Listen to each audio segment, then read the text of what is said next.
and those who are on the live stream in the committee room or at home. Before commencing, we have to pay homage following the tragic death of MP Sir David Amess, killed on Friday the 15th of October. I'm sure you all wish to join me in unequivocally condemning the attack. The death of an elected representative in this manner is shocking and a reminder to all of us as to how vulnerable we can feel carrying out public duties.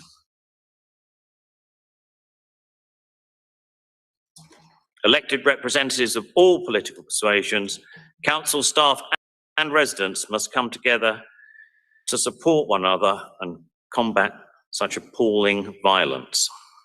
The Chief Executive, the Mayor and myself are committed to ensuring that you remain safe in your role as councillors. It's not been widely reported, but Sir David Amess was actually a local authority councillor at our neighbouring borough, Redbridge, from 1982 to 1986. I'd ask the Chamber to observe a minute's silence for Sir David Amess. Please stand.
Thank you. Our thoughts as a council are with his family and colleagues. We continue to run these meetings in a COVID-safe way. Those watching the live stream will see councillors have been spaced in accordance with social distancing guidance. Yes, Councillor. Okay, stand up please and speak into the microphone, please. Thank you, Mr. Speaker. It's very upsetting and very scary, should we say the least, what happened on Friday.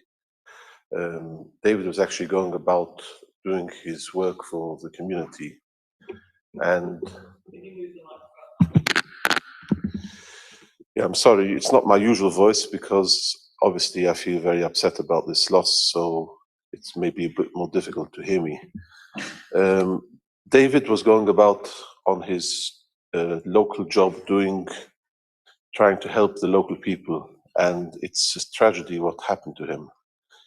I remember the last words which David told me when I met him last time was, "Simcha, why don't you bring your people down to Westcliff in bigger droves? We will look after them.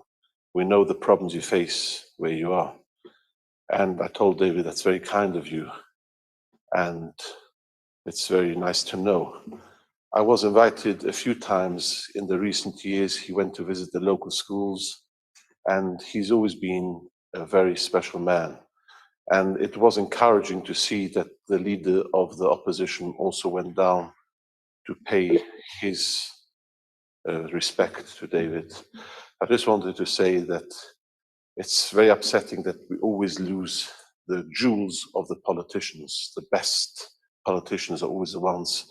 We had a few years ago where they killed this Labour MP, which was also a terrible tragedy.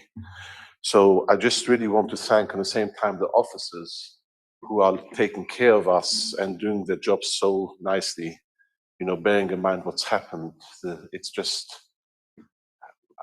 from my side of the chamber, I really want to thank you officers. You know, you got a very hard job to look after us and make sure that we're all okay. So thank you, and I just want to say I hope that this is the last that's happened, because it's terrible. And I want to pass my condolences, obviously, on to the family. Thank you very much, Mr. Speaker. Thank you very much. I'm sure we all associate ourselves with those remarks, Councillor Steinberger. Face coverings are no longer a legal requirement, but we are continuing with our practice of requesting councillors wear face coverings when moving around the building. Councillors are not required to wear face coverings when seated, although they may choose to for their own personal comfort. Likewise, there may be a number of reasons why councillors are unable to wear a face covering, and we respect these decisions based upon their own personal circumstances. For those councillors accessing the meeting remotely, a reminder that you're not counted as being present for purposes of the Local Government Act 1972, and you may not vote on any item under consideration. Before we move to the formal agenda, as you'll be aware, Rule 25.1, or you might not be aware, of the Council's procedure rules require councillors must stand and address the meeting through the Speaker. Given restrictions under which this meeting is being conducted, I'd like to suggest this rule is suspended for tonight's meeting to enable councillors to remain seated while they address the meeting. Would any councillor be prepared to move and second such a motion? Mayor Glanville moving it. Who's seconding it? Councillor Chapman, that's fine. Is that agreed? Finally, can I please remind councillors and officers who may be introducing reports, asking questions, responding to questions, contributing to debate, to be succinct and lucid so that we can stick to allocated timeframes so far as is possible. Right, agenda item 1, apologies for absence. I have apologies from councillors Gregory, Levy, Lynch, Renison, Selman and Williams. Are there any other apologies? Yes, Councillor Steinberger.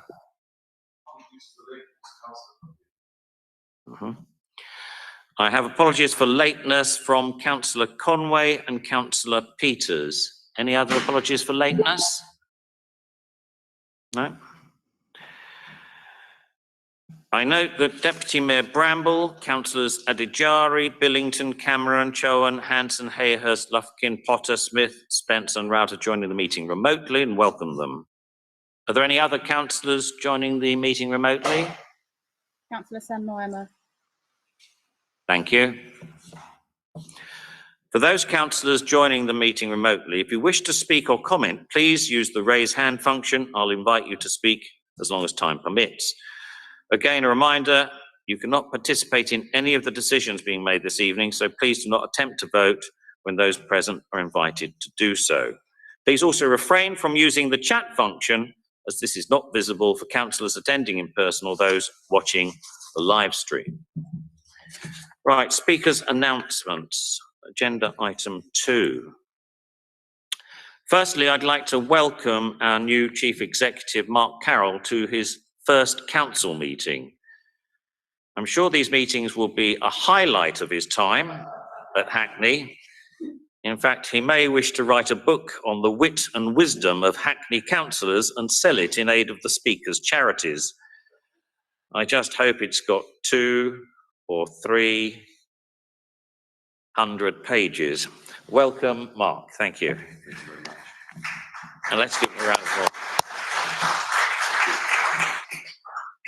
Next Wednesday, I'm holding a civic dinner at Yum Yums, which is a Thai restaurant in Stoke Newington. It should be a charming, pleasant and informal occasion. If you haven't yet booked a ticket, there's still time. Please email speaker@hackney.gov.uk. We've arranged, as some of you may know, with St Joseph's Hospice, who I'm supporting this year, for facilities to be available once a month for team building, primarily for those who've been home working, who've hardly met colleagues in the past year or two. The housing department attended a fantastic session where they very successfully built Lego houses that may well have stunned and amazed planning officers. I've now invited Andy Cunningham's street scene department and would like other directorates to participate. It takes about an hour and a half and we supply cakes and tea. So if cabinet members who are working with directorates could advise them, please liaise with Jane Ware and book a session. It's good for everyone, and I think it also enables us to actually meet in a slightly different environment, especially where people have been home working.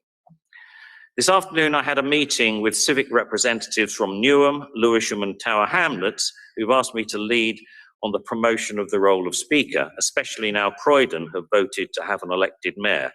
The civic role is very important to communities and must be encouraged and nurtured as it is in Hackney.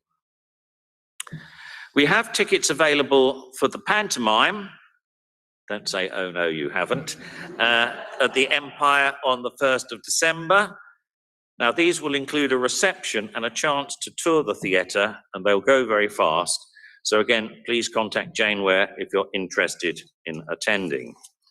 To celebrate Local Democracy Week, I held a very interesting meeting in the parlour with pupils from Urswick School, who all had plenty to say.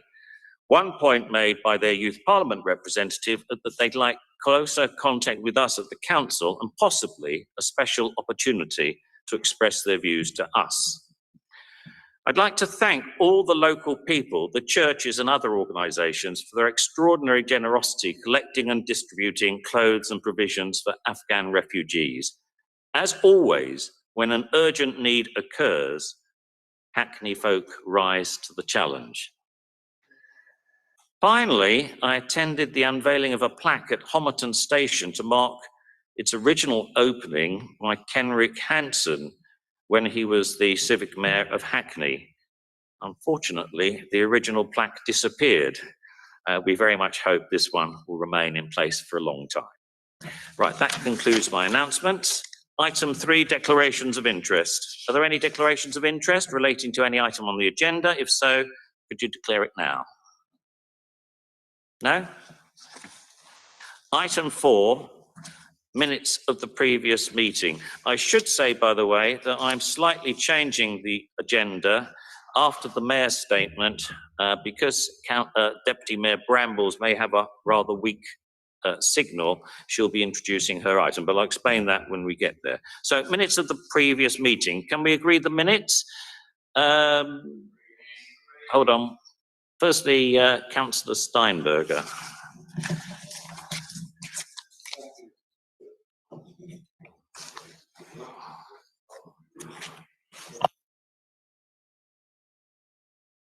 Oh, okay, councillors, I think we'll employ you here to do this. So on page, oh, there's no numbers anymore, no page numbers. Okay, 8.3. First of all, I congratulated Hatsula not on new equipment, on the new premises. They've got actually new premises. The second thing was, it's completely missed when I was referring to. Yes, Mr. Speaker. It was completely missed when I was referring to the mess up in Fairholt Road with this road closure when I went through Manor Road and basically they clogged up completely. I was then also told by the mayor that I should be walking. I'm not quite yet a Labour councillor, so I don't know why it's not in there. I'll go the way I want, and the safest way for COVID is the way I will go. I'm not going to put myself in danger to get COVID because you want to force your hobbies onto people. But it's not there, and it should be there. Now, there's one more thing on the following page, 11.4. We have a new Councillor Hershey. There's no Councillor Hershey, it's Councillor Dissa. So.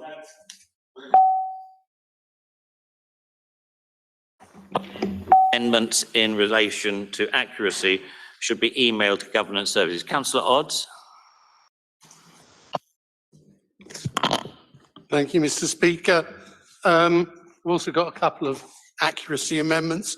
Item 8.3, I'd like to welcome the new councillor, Councillor Steinberger. I don't know which party he's from, but there's that. And then, of course, there was the point that Councillor Steinberger made. I'm all in favour of informality, but I think in the minutes we should record people's surnames, not their first names. There's Councillor Hershey, actually appears 3 times. So that needs to be amended. Then the other thing is a cross between these minutes and the minutes of the extraordinary meeting.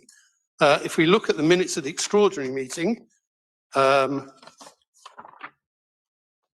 somewhere towards the end of it, it says the meeting duration was 6:30 to 7:03 p.m. There's 2 points there. First of all, is consistency, because at the end of the minutes of this meeting, it says 1900 to 21:54. So either we're using the 24-hour clock or we're using AM PM. And the main thing is that I don't understand how the main meeting started at 1900 when the extraordinary meeting finished at 1903.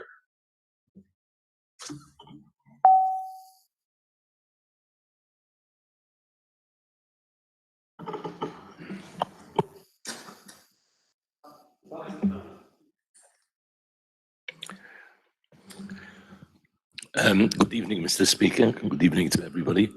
As I live in Manor Road, I'd just like to mention that I'm under total awe and shock at what happens outside my house since the closure of Boothby Road, of Church Street, and especially fathers that have to take their children to school in the mornings.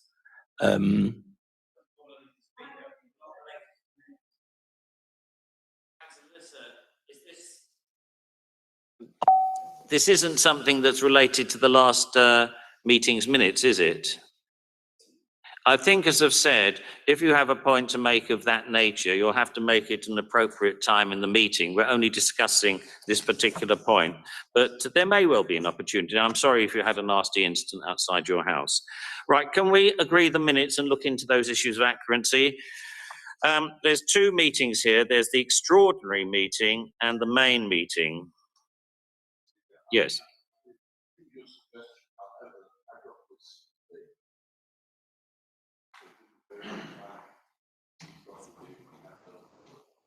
I think that's a fair point. We'll try and make sure it comes earlier. Can I make a note in the minutes that you'll do your best? Thank you. So if we can agree the extraordinary minutes and the other minutes, is that agreed? Right, we now move on to questions from members of the public. The first question is from, sorry. Hold on, Mr. Mayor, yes. No, try again. It's just There we go.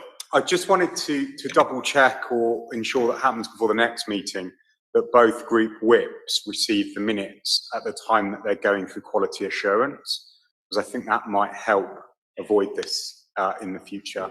And perhaps if a paper copy is needed, that can be provided. Or suggestion. Now, we've got a number of questions from members of the public. So can I have Rainer Tegmeyer to ask the first question? Rainer?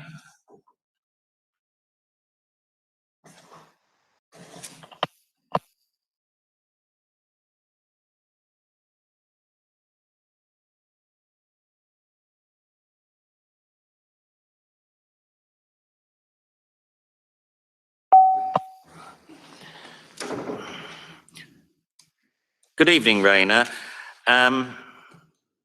Please ask your question. Good evening, Councillor. Good evening, Mr. Mayor. I have a question to the Deputy Mayor.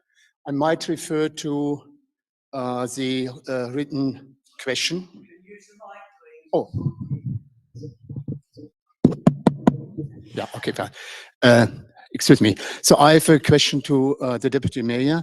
I hope you can allow me to refer to the question in writing. It's as well in the agenda, so to save space and time. Thanks. Thank you. Deputy Mayor Nicholson, could you answer, please? Thank you, Mr. Speaker. Sorry, I shouldn't stand. No, it's best I remain seated. Right, thank you. Forgive me, Mr. Tegmeyer.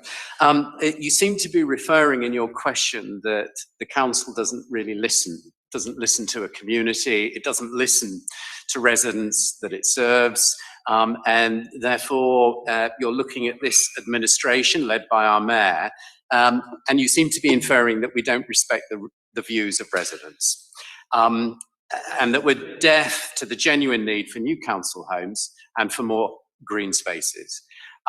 That's not the case. And I must sort of kind of really stress this. To date, over 5,500 responses have been received by the council through the largest community conversation that this council has ever seen. It was called the Dalston Conversation, and indeed it has been continuing over the course of the last 3.5 months.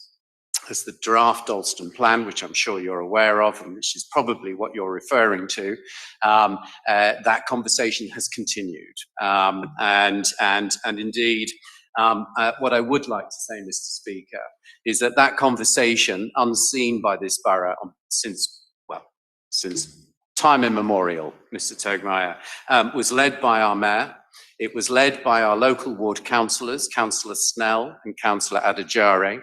And it brought about an extraordinary and very deep understanding about the needs of the community, their ambitions and their desires for Dalston and its environs. Not only have we delivered that largest ever community conversation, but we're now setting about acting on it. And just to kind of really fill you in on what it is that is already going on as we're moving forward together as a community and as a council. The community said invest into Ridley Road Street Market and secure its future. We are. That has already started. The community said to protect and enhance the Eastern Kirk Garden. We are. That is now in place. The community said keep Dalston's cultural quarter and improve Ashwin Street. We are. That has now commenced. The community said enhance and keep the CLR James Library. We are. The community said tackle the antisocial behaviour in Gillette Square and in Ridley Road Street Market. We are. The community said plan for more public transport, walking and cycling routes. We are. The community called, as you rightly pointed out in your question, Mr. Tegmeyer, the community called for more genuinely affordable homes and workspaces in new developments as they come forward in the town centre, for open spaces and green infrastructure, and all this and more is captured in the draft Dalston plan and indeed in Hackney's local plan to give it yet additional weight through the planning process. Hackney's local plan LP 33. Mr. Speaker, I believe that the council has actually kind of really presented a practical, pragmatic, coherent and supportive of the community's set of ambitions for the future of Dalston Centre, the plan and the wherewithal and the mechanism to make it realise. And I'd say to you, Mr. Tegmeyer, that actually it probably poses you a great conundrum. And that conundrum, you kind of sort of mention in your question that, and it's a little unclear, do you prioritise open green space or, in your words, housing for existing poor residents? What I will say is that turning a town centre car park into an open green space with no new homes, which seems to be what you are suggesting, is perhaps to be set against the use to create new green spaces and up to 242 new affordable homes and new workspaces with new walking and cycling routes for local residents and businesses. Now that is the decision that one has to make, and that is what is supported in the plan for Dalston and its future. So I would say to you, and you should go away reassured, that the Dalston plan is of the Dalston community, and it is there to bring about all of those outcomes, the outcomes that you desire and the outcomes that the community desire, and is backed by this council and this administration. Thank you.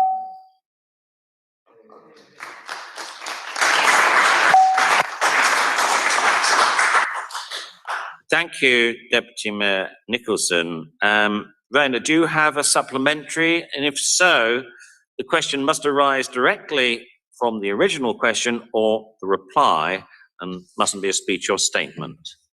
Yes. Thank you, Mr. Speaker. Thank you, Deputy Mayor.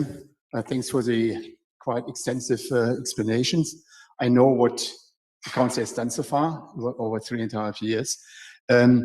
I don't question the intention, but my follow-up question goes into more into details of what I meant. So can you please explain how the proposals for those opportunities for taller buildings is stated in the Dalston plan? That means anything above 6 stories or 30 meters or more in height, according to the LP 33, within the 10 identified opportunity sites are fully appropriate as defined by LP Local Plan 33 and the character area guidance, as to in fact protect important local views, as stated in the LP 33, do not harm, do not significantly change the skyline, and do not have a negative, I quote again, impact on the borough's built heritage, open space, and important local views, and another quote, overshadow the character of Ridley Road. Thank you. Deputy Mayor Nicholson, you've only got, I'm afraid, 2 minutes to reply. If you could give as good a reply as you can within 2 minutes. Sorry, thank you, Mr. Speaker. It seemed, Mr. Tegmeyer, I'll give you your question back. Sorry, there you go. That your question was actually reinforcing the role of the local plan, Hackney's local plan, in ensuring that views are protected, that overlooking and environmental impact are mitigated and minimized through new development we're talking about, and that the local plan criteria around all of those various things that you were describing to do with height, to do with massing, all of that is held within planning policy within the local plan. The Dalston plan, as you rightly, I think, said in your question, identifies a finer grain, what it is that can happen within the context of Dalston, its streets, its walkways, and all of the various different activities that are going on within Dalston. I say to you, Mr. Tegmeyer, that actually the Dalston plan conforms and complies with the local plan, and the local plan safeguards those issues that you raise around massing, around overlooking, and around view lines, for example, and about disrupting a town centre through inappropriate development. That is not what the Dalston plan supports at all.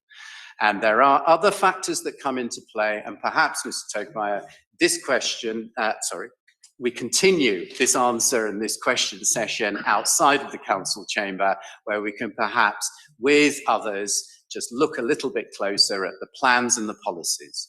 Just to finish, Mr. Speaker, if I may, very quickly, is that in the coming months, obviously officers have gone away to take away those comments that you have brought here, and that indeed I know that other residents have made and submitted formally through the consultation process. Officers will be going through all of the comments that have been received and feeding that into the final version of the plan. So there is time to have this conversation, and I look forward to the opportunity to be able to challenge this draft plan a little bit further and make it better. Thank you. Thank you very much, and I accept your invitation. Thank you, Mr. Tegmeyer. Next question, 5.2, is from Adam Foreman. Adam, could you come and ask your question, please?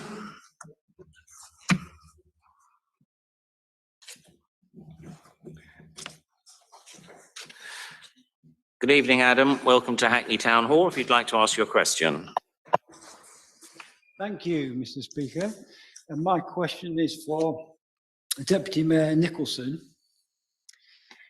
and the Mayor himself, whichever chooses to answer it. Given the options agreement between Hackney Walk and the Council over the Tesco site Morning Lane expires in March 2022, will the Council commit to exploring alternative funding for a plan including a high proportion of council homes and an equivalent size Tesco store? Thank you.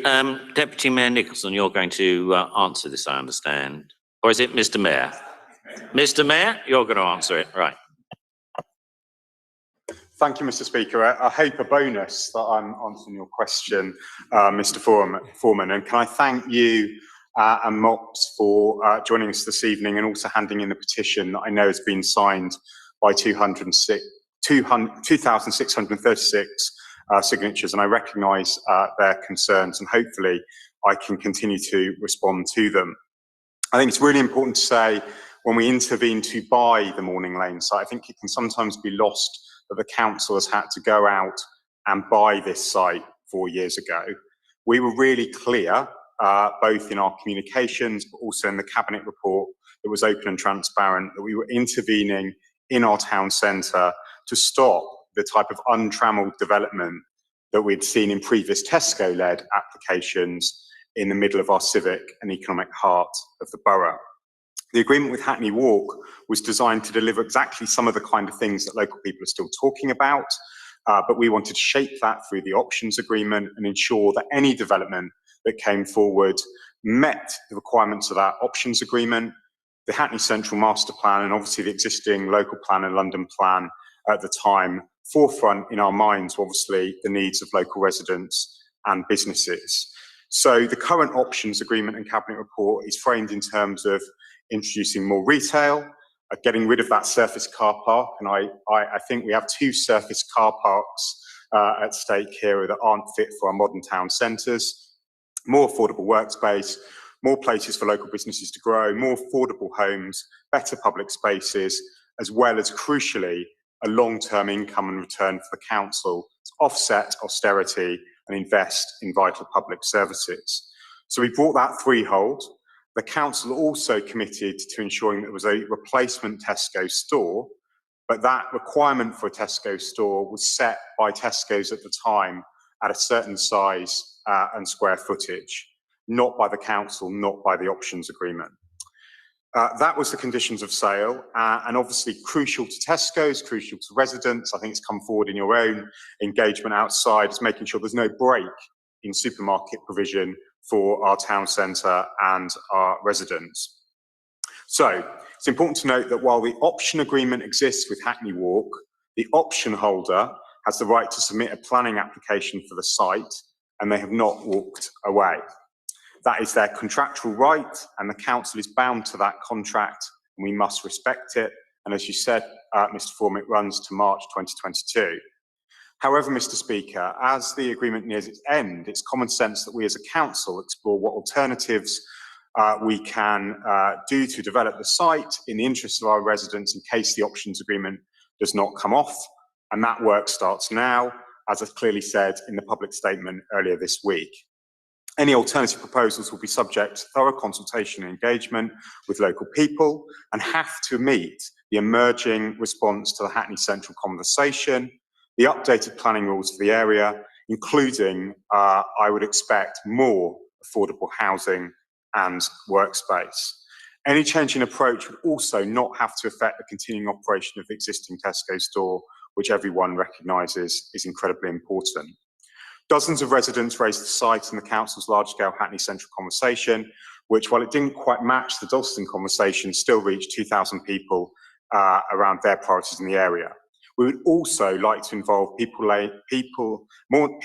Morning Lane people space in this work. I understand officers continue to reach out. We recognise your recent report, but also that you're not the only voice in the area. Having said that, I'm always keen to engage and debate, as I have done in the past.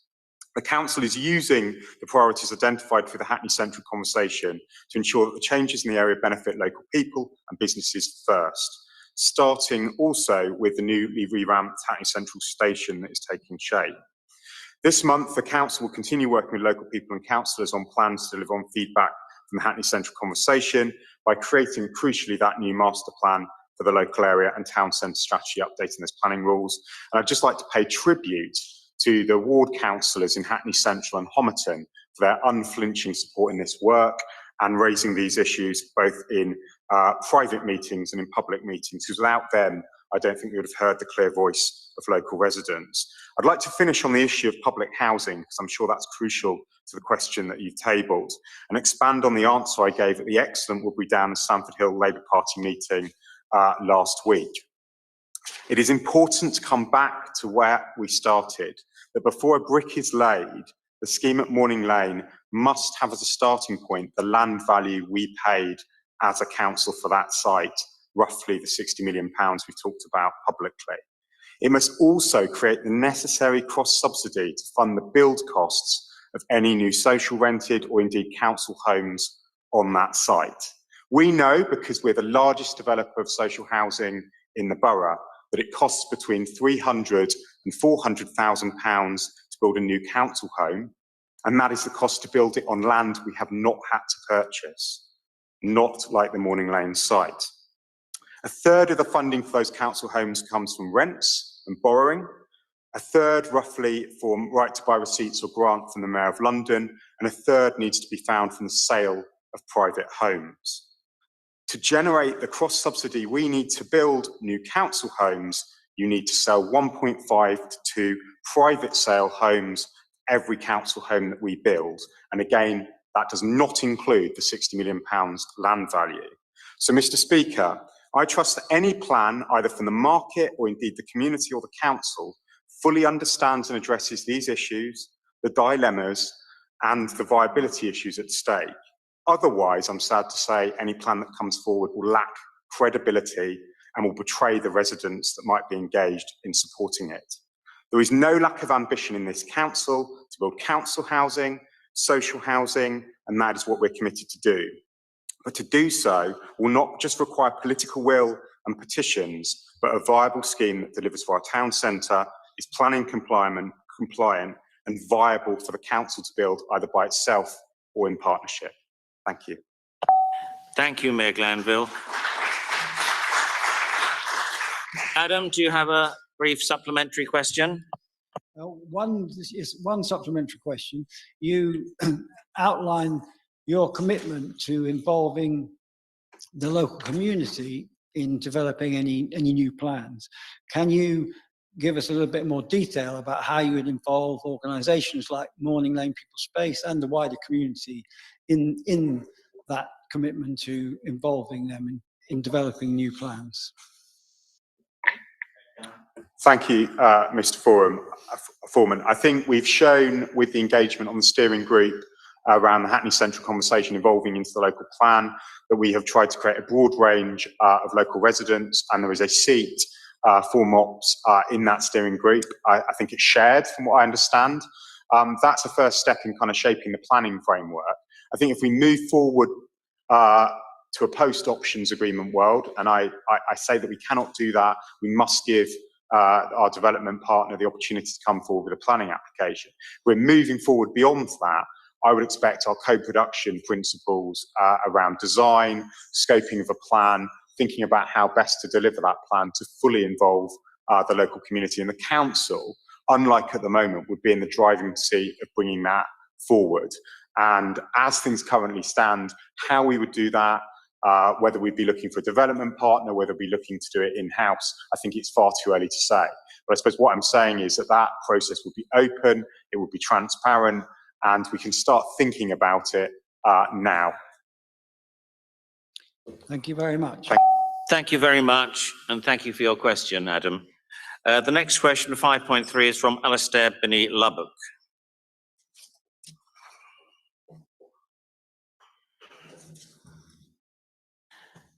Good evening, Alastair. Welcome to the Town Hall. Please ask your question. Question is written, please. Okay, the question is going to be answered by Councillor Mackenzie. Thank you, Mr. Speaker, and thank you, Mr. Binney Lubbock, for your question. Firstly, can I assure you that this administration takes all reported repairs seriously, not least damp and mould cases, which we take as a matter of priority. As a background to the challenges the council has faced over the last 18 months, we have been dealing with the double whammy of the impact of both the pandemic and the cyber attack in October of last year. The criminal cyber attack in 2020 resulted in a complete loss of much of our digital infrastructure, including our repairs operational systems, which of course impacted on how quickly we're able to carry out non-urgent and follow-up repairs, as well as our ability to keep residents up to date with the status of their repairs.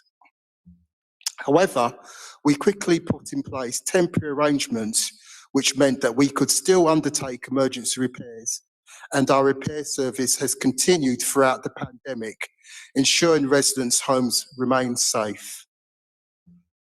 We are working hard to rebuild and improve our repair service systems, and we now have a brand new repairs hub.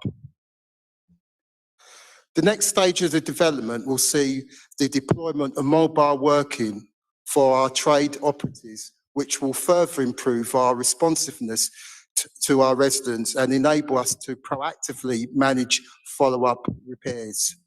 However, we do recognise that this has impacted on our residents, and we are sorry for the ongoing frustrations some residents are currently receiving.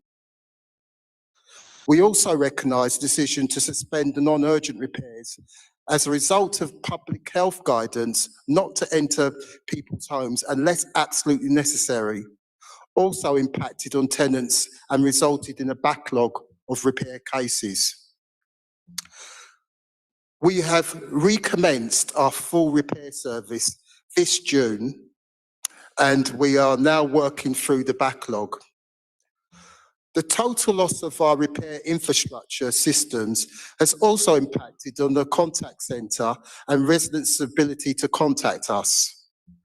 We have prioritised the experiences of people reporting emergency repairs, reducing the average call waiting time now to 12 minutes as of September. We've introduced a callback option, which means that people with non-emergency requests don't have to spend time waiting for us to answer the phone, but we will retain their place within the queue and we will call them back as soon as they reach to the top of number one on the queue. We are enabling residents to send us photos to help us diagnose repairs. We also recognise that a number of residents have contacted us by email and the contact centre has a dedicated email address, info@hackney.gov.uk. And we have systems in place to manage this, including gathering information from other parts of the council where necessary to enable us to respond to the residents. So far this month, the contact centre has received 2,351 emails, all of which have been responded to in 48 hours. The next step will be also to see the development of our digital offer, so residents can report their repairs directly online. With specific regard to damp and mould, there has been a number of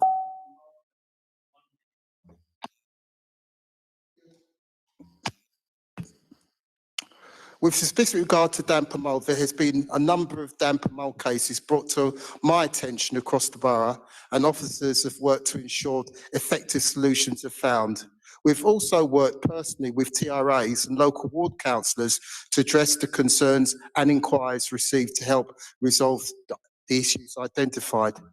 Mr. Speaker, we do recognise the impact this has had to our residents' health and well-being. For a number of years, Hackney has been an innovator in dealing with damp and mould and residents properties, including initiatives such as providing information sheets to residents about how to minimise damp, such as improving ventilation and advice how to prevent condensation. In addition, officers are issuing mould spray and arranging remote surveys via WhatsApp to quickly inspect damp and help reduce the need for residents to wait for a physical appointment. We've also established a specialist leak hub with dedicated staff which focus on identification and resolution of leaks, often affecting several properties, which historically have been complicated to identify and resolve. At the end of September, all 23,000 of our tenanted properties, we had 40 live leaks being managed by the Leaks Hub. down from 125 in June 2021, and complaints now are 22 from 74 in June 21. Hackney is committed to developing a programme of preemptive action to minimise damp occurrences in its housing stock. Yeah, I'll speed ahead. Okay. In conclusion, Mr. Speaker, Housing Service acknowledge the difficulties residents may have in experiencing over the last extraordinary 18 months. And we are determined to put in place more robust systems to deal with all repairs, including damp and mould. We are endeavouring to build back our systems better. Thank you, Mr. Speaker. Thank you, Councillor Mackenzie. Alistair, do you have a brief supplementary question you'd like to ask? Yes, I'd like to thank you for that answer and for the work that you've been doing to address this issue. I just want to ask that, obviously, because too many residents in Hackney are struggling with cold and damp and mouldy homes, which risk physical and mental health issues we're all aware of, and the fuel poverty crisis that we're facing at the moment, risk making this worse for people choosing between fuel and food. Can I ask, you have some ways of measuring your response times on these issues. Do you have a specific target, and can those response times be shared with the public? Yes, we do have specific response times. I'm very happy to share that with yourself and with the public. Brilliant. Thank you very much.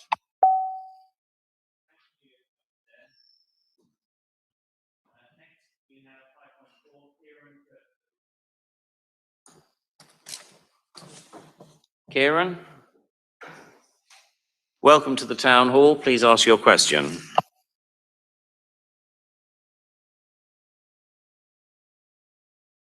I'm a bit short. Hello. I may tiptoe for this. I'm gonna read it out, but it'll be as written. In 2020, Hackney Council passed an anti-racism motion pledging that Hackney's Black Lives Matter.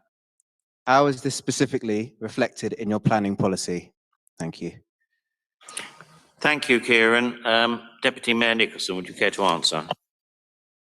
Yeah, thank you, Mr. Speaker. Thank you, Kieran, for your question. And as you kind of pointed out, as a council, we passed, and led by Councillor Etty and Councillor Fajana Thomas, as a council, we took on the motion, an anti-racism motion, and we recommitted and reaffirmed our council's objectives in not just challenging inequalities, but actually challenging racism in all of its various forms and against all people.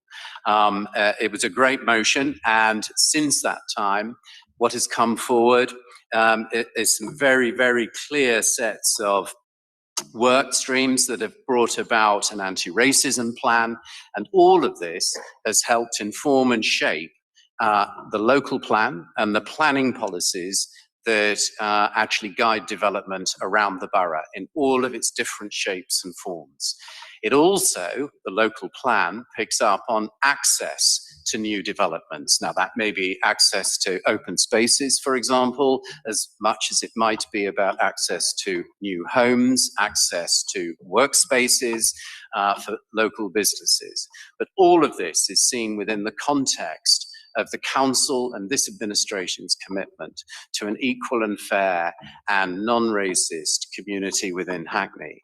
And the local plan picks up on these very, very specific areas of development. It captures and embraces from across the council all of the different types of activity that the council brings forward, and ensures that it delivers on our inclusive economy and our inclusive regeneration objectives. One thing that came out from the Hackney Young Futures Commission was a very, very clear signal from all of those participating within that commission, a very clear message. This has to be about regeneration, not gentrification. And by gentrification, what was being referred to by the young residents of our borough was that of disenfranchisement, about exclusion, and to challenge that going forward across all generations, not just the younger generation, but a really strong commitment for the future.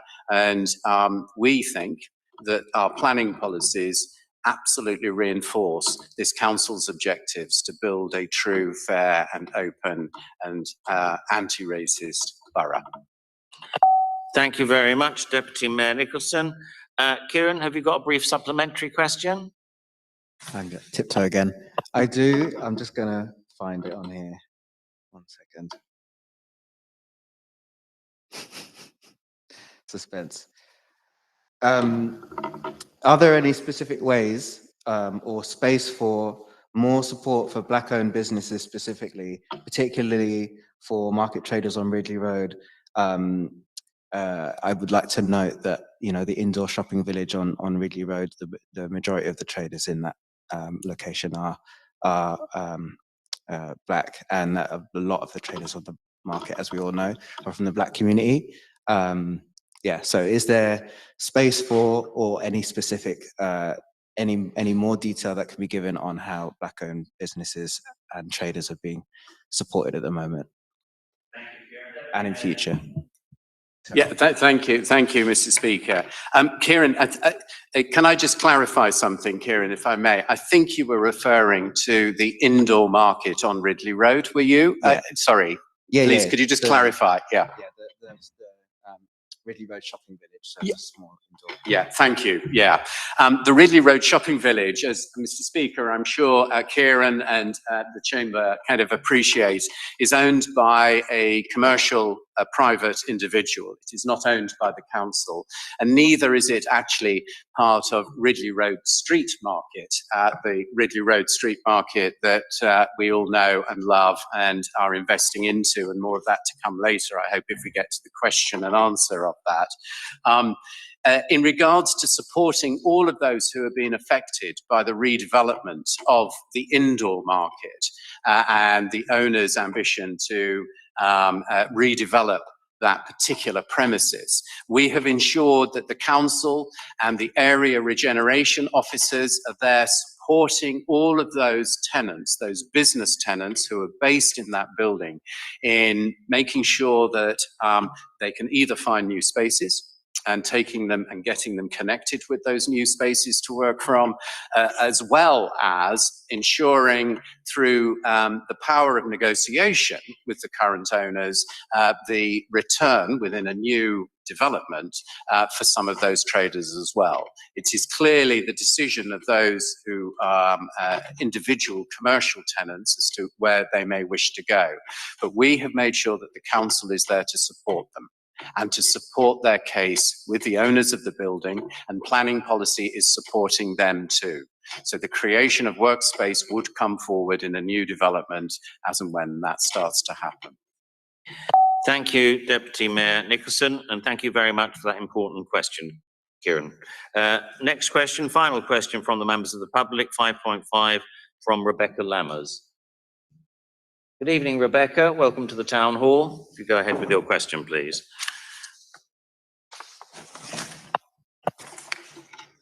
Thank you, Mr. Speaker. My name is Rebecca Lammers, and I'm a member of the leadership team of the Hackney Women's Equality Party. Earlier in the year, the council promised to become White Ribbon accredited. We asked for it to be done in a year. It's now October. We've had no update on what, if any, progress has been made. So my question is, when does Hackney Council plan to fulfill its promise to obtain White Ribbon accreditation? And what, if anything, has the council done to ensure accreditation is obtained sooner rather than later? And just for context, it's my hope that the council here already knows what White Ribbon means. But for those that may not, in short, it's asking the council to make a commitment towards ending male violence against women by engaging with men and boys to make a stand against violence. Thank you, Rebecca. Councillor Fajana Thomas, could you answer that, please?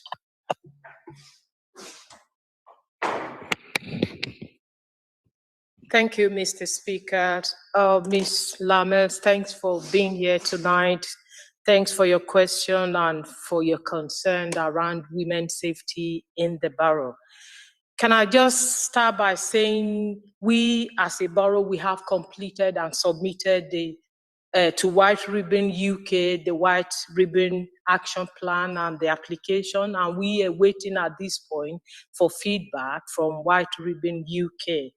And or it is anticipated that accreditation will be this year, 2021, but a more definite time cannot be given, as that is not up to us. It's up to when White Ribbon or look into our application, our action plan, and respond to that. But as soon as the accreditation is confirmed, we're going to announce that via the news, Hackney Council newsletter. Please, if you haven't subscribed to that, go on to the website to subscribe. Definitely, we're going to be putting in a statement as soon as we have that. But what I would like to say, Ms. Lame, is that the White Ribbon accreditation, thanks for the summary you gave out with your question. Basically what it does is to assist us as a borough in tackling violence against women and girls. I will say to you as lead member, that I'm very proud of the work we are doing in tackling women violence in Hackney. The White Ribbon accreditation mainly focuses on 4 strands, which is around strategic leadership, around engaging men and boys, changing culture, as well as raising awareness. Ms. Lame, in terms of strategic leadership, the Council has a Violence Against Women and Girls Strategy Action Plan 2029 to 2022. At the moment, we are working towards the next strategy, and the strategy board oversees this strategy, and the action plan is taken forward by the Vogue operational group consisting of the council, the voluntary and community services, as well as statutory partners. Training across the partnership is delivered by the council's the Domestic Abuse Intervention Service, as well as our partners like the IRIS program for GP practices. The second strand is around engaging men and boys.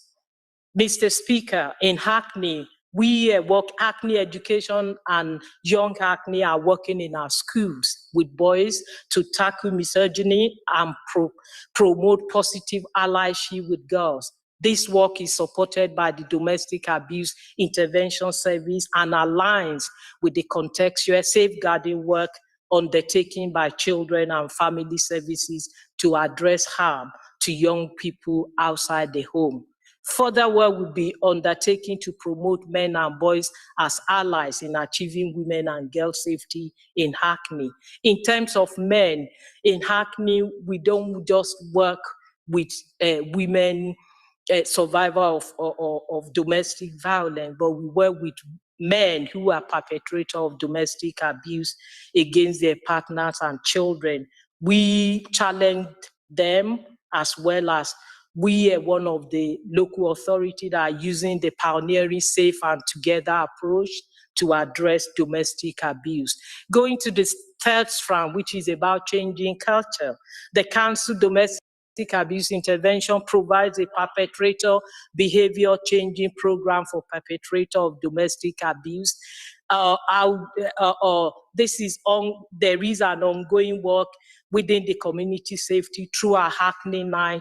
Hackney Night portal was launched early this year in April, and this is a vehicle for all the safety initiatives funded by the Late Night Levy, which includes public awareness, work and campaigns, and this includes training for around women's safety to our licensed premises.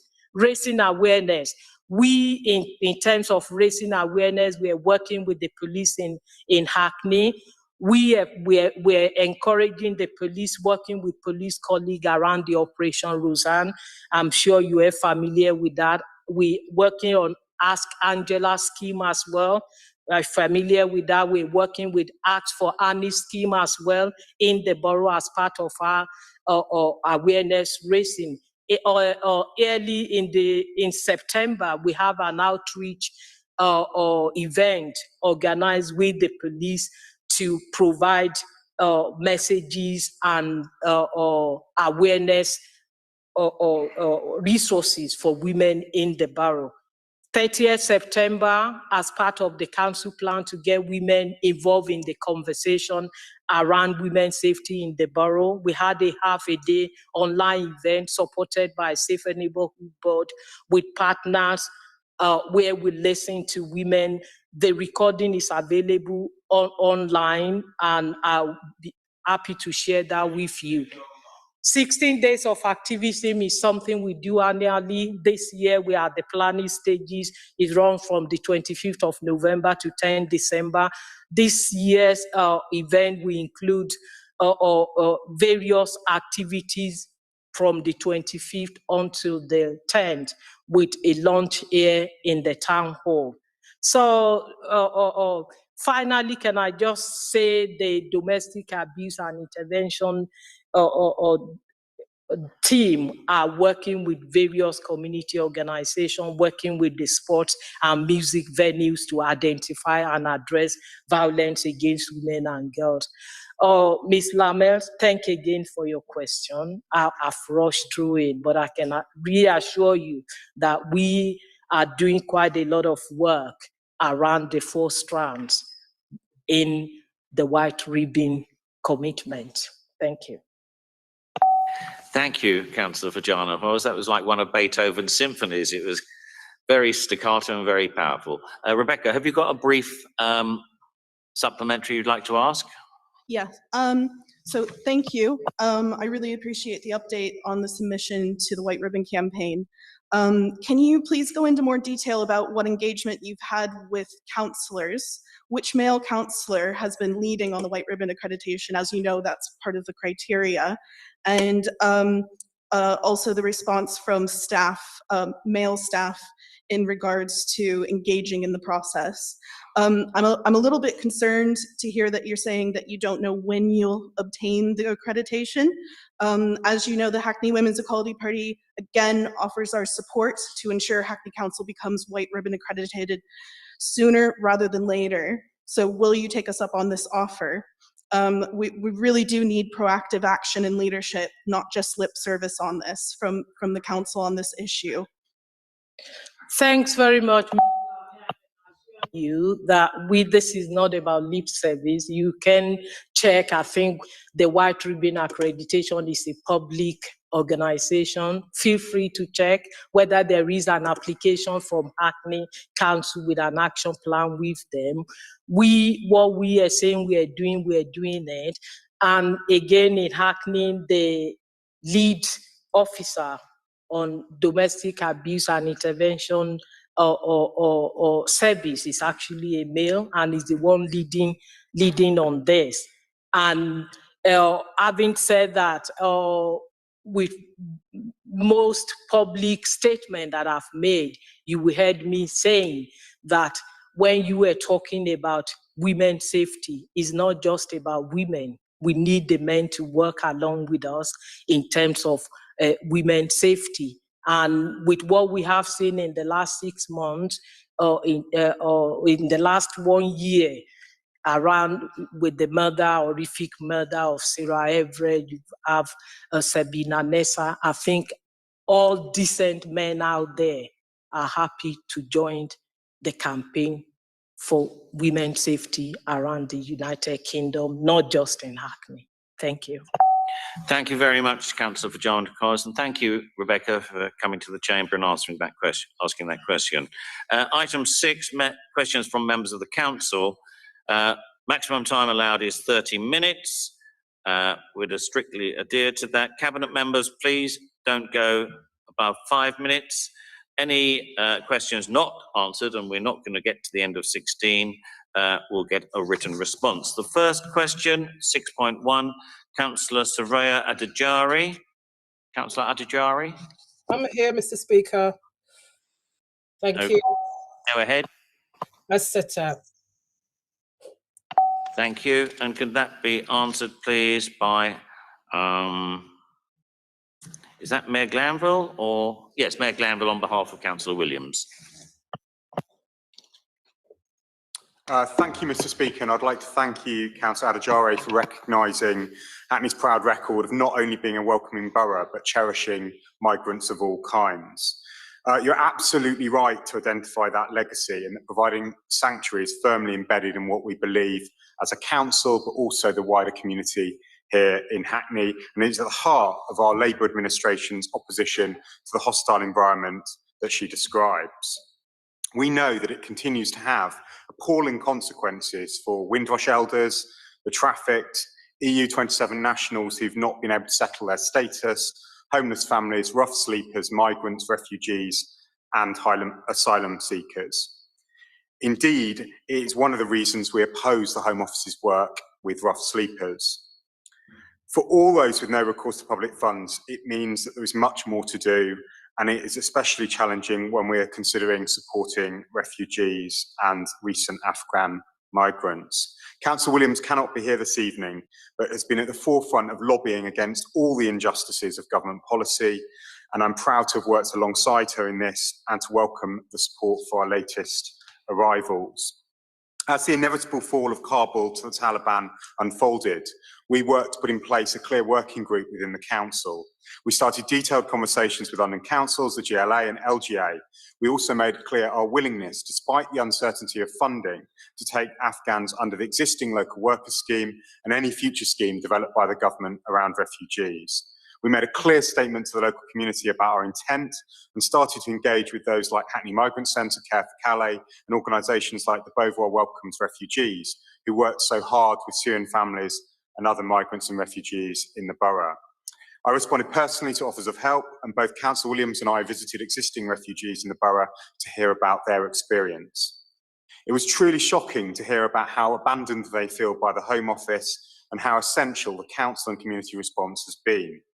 Just imagine, Mr. Speaker, trying to live on just £8 a week on a prepayment card, which has to cover phone credit, clothes, toiletries, travel, haircuts, and education materials.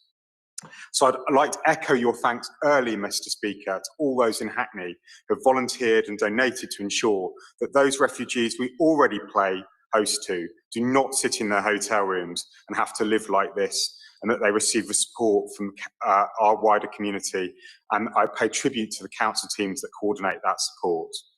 Right now, we're playing a full role in the Afghan refugee crisis. We're working at pace to support refugees through the Afghan Relocation Assistance Programme and the Afghan Citizens Resettlement Programme.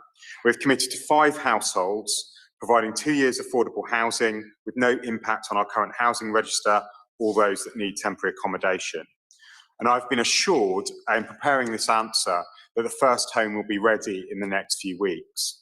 Our housing team is prioritising what furniture and fittings we need to put in place right away, and to ensure that enhanced health and safety and safeguarding checks are in place. We will also ensure there is dedicated caseworkers in place so we can welcome these families in a supported way and ensure that the family can settle into their new home, and we deal with any practical requirements, including health and education. We're in the process of identifying providers who can help with this work, and that will also be in place for that first family. But we must recognise that there is a much greater need than this. We understand that there are 13,000 Afghan refugees in bridging hotels, of which 14 are in 8 London boroughs, including the City of London and Islington. While the NHS is on site and working with DWP and other local authorities and voluntary sector organisations, there are still real challenges in supporting those families in those hotels, and we have to recognise the need of children is absolutely paramount. We are always grateful to the work that HCVS have done, coordinating the volunteer effort, and I pay again tribute to the close work that they have done through the council. We held an online event to ensure that anyone, whether they were an individual or a community organisation in Hackney, could talk to our team, could share peer experience, and over 100 organisations and individuals took part in that stakeholder event at the end of last month to help our response. Indeed, I've spoken to many of the organisations that work in this field, and they hold Hackney up as an absolute exemplar of how to support those already here and preparing for Afghan arrivals. I really do look forward to that moment when we have our first Afghan families move into our borough and we can welcome them to be a full part of the Hackney family. Every step of the way, we're also keen to make sure there are long-term opportunities for existing migrants and refugees, and that's why I'd also pay tribute to the work of practice in ensuring that people get their status and they're able to rebuild their lives as full active citizens of this country. So thank you, Councillor Adajare. And I'd just like to echo, I think, all the concern that many Labour councillors in this room have for this really important work. Thank you, Mayor Glanville. Councillor Adajare, do you have a supplementary? I don't, thank you, Mr. Speaker, but I just want to say I'm proud that our council and our borough is progressive and proactive in respect of the needs of refugees and vulnerable migrants. So thank you. Thank you for that overview. Thank you very much. The next question is from Councillor Polly Billington. Councillor Billington. Thank you, Mr. Speaker. As set out. This question is going to be answered by Councillor Kennedy. Would you please respond? Thank you, Mr. Speaker, and my thanks to Councillor Billington for raising this very important issue. The first thing I'd like to do, Mr. Speaker, on behalf of the Council and all our residents, is to say thank you to every GP, every practice nurse, every receptionist, every member of support staff in all the GP surgeries in our borough. They've gone over and beyond in the circumstances in which they have found themselves in the last 18 months, Mr. Speaker. Councillor Billington is absolutely right to point out that some patients find virtual consultations unsuitable. It does indeed limit their access to healthcare, but I'm pleased to say that across the City and Hackney system, when central government was saying you have to move to a digital by default approach, we pushed back and said, actually, no, we're going to take it as digital where appropriate. We set up a doorstep assessment team at the height of COVID, and it was this team that dispensed oximeters to COVID patients, thus enabling them to stay at home and avoid unnecessary trips to A&E. And it's this team that still sees patients in their home when travel to the surgery would be difficult or risky for our residents. I can confirm, Mr. Speaker, that all City and Hackney practices are open and are seeing patients face to face, either where there's a medical need to do so, or, most importantly, at the patient's request. National infection prevention and control guidelines, of course, are still in force, and these require practices to try and minimise footfall. So people must understand that sometimes receptionists will book a telephone or a video appointment in the first instance. Based on the most recently available data, only one practice in City and Hackney had a comparatively low face-to-face ratio for being seen by a GP. And actually this situation was largely because the GPs themselves have had to work remotely because of their own vulnerabilities. I'm pleased to say those vulnerabilities have since improved. Hackney Health Watch convenes the local patient representatives to provide challenge back to the health system in City and Hackney on performance issues. And I can report that at last month's Primary Care Enabler Group Board, Hackney Health Watch reported, and I quote, "We heard positive comments about local GP services, noting the quality of care and the friendly staff. We noted there were no patients raising issues about booking appointments or being seen in a timely fashion. There were also no comments on not being able to be seen face to face. It should also be noted that City and Hackney has one of the highest GP to patient ratios in London. So locally, our patients aren't experiencing the same problems with access that are happening in other parts of the capital.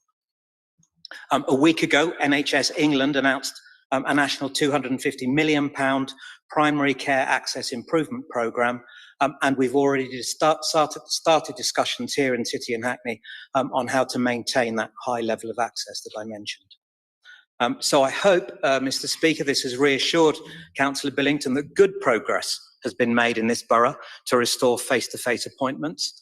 But should she or any other resident have concerns, there is a Health Watch Hackney session on access to primary care next week, Thursday, the 28th of October at 1 p.m, where the guest speaker will be Richard Bull, who is the primary care coordinator for the, may I say, excellent City and Hackney primary healthcare system.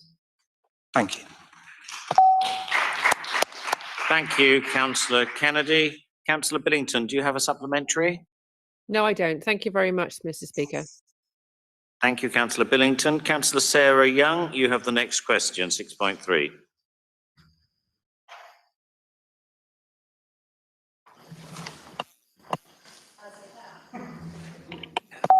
Thank you.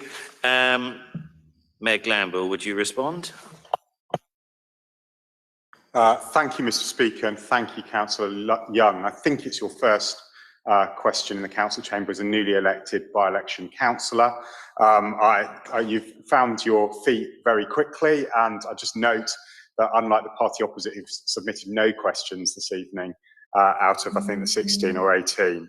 Can I also reiterate my thanks, Councillor Young, for organising last week's public meeting on Woodbury Down about housing. I think this fits very neatly with that, Mr. Speaker. It's now a decade since we launched our in-house not-for-profit house building programme, intervening to tackle Hackney's housing crisis and deliver the very first new council homes that we saw for decades. In the time since, I'm proud that we've led the way in delivering the new generation of high-quality council housing that Hackney so desperately needs, and as I've repeated, a model that is now seen across London. Hackney is still building despite the pandemic, Mr. Speaker, and since May 2018, we've completed or started construction or indeed received planning permission for nearly 1,700 new homes. That shows that we're well on the way to delivering our promise of nearly 2,000 homes between 2018 and 2022. And we've always said that more than half of those homes would be genuinely affordable council homes to rent or buy. That's despite, as I say, really huge challenges around cost price inflation, Brexit, the pandemic, and the lack of funding from the government for social housing. This month, we reached 2 more milestones. Approval for 23 more council social rent homes at Frampton Park. This will, like the 16 social rent homes that were already finished on the estate early this year, go to local residents first through our local letting scheme, dealing with some of the most egregious overcrowding needs on Frampton Park. And it will incorporate further investment in community facilities. And I know Deputy Mayor Nicholson is still very actively involved with Victoria Ward councillors to ensure the best deal for Frampton Park. We also saw, Mr. Speaker, the first new homes for social rent being delivered at Tower Court in Stamford Hill, where families will be moving over the coming weeks, and where our hard work with the local community to create high quality and inclusive design means that all the homes at Tower Court will be suitable for all of our diverse communities. And I'd also like to pay tribute to the work of Kings Park councillors. I can see Councillor Troughton in front of me, but Councillor Patrick and Deputy Mayor Renison, who led the way in ensuring that we could build new homes in Clapton Park. They'll be finished before the end of the year, and I hope that residents will be moving into Mandeville and Daubney. But the housing crisis does not stop there, and neither do we. We're already working with communities in Hackney on plans for new homes onto Beauvoir Estate, and the planning application has just got in. We're continuing to engage, as Councillor Young knows, with residents at Lincoln Court, and we're also starting to move on-site with new social housing at King's Crescent, Nightingale and Colville. And I'm really pleased that we will also be on site, hopefully before the end of this administration, with numerous sites across Hoxton West delivering new council homes.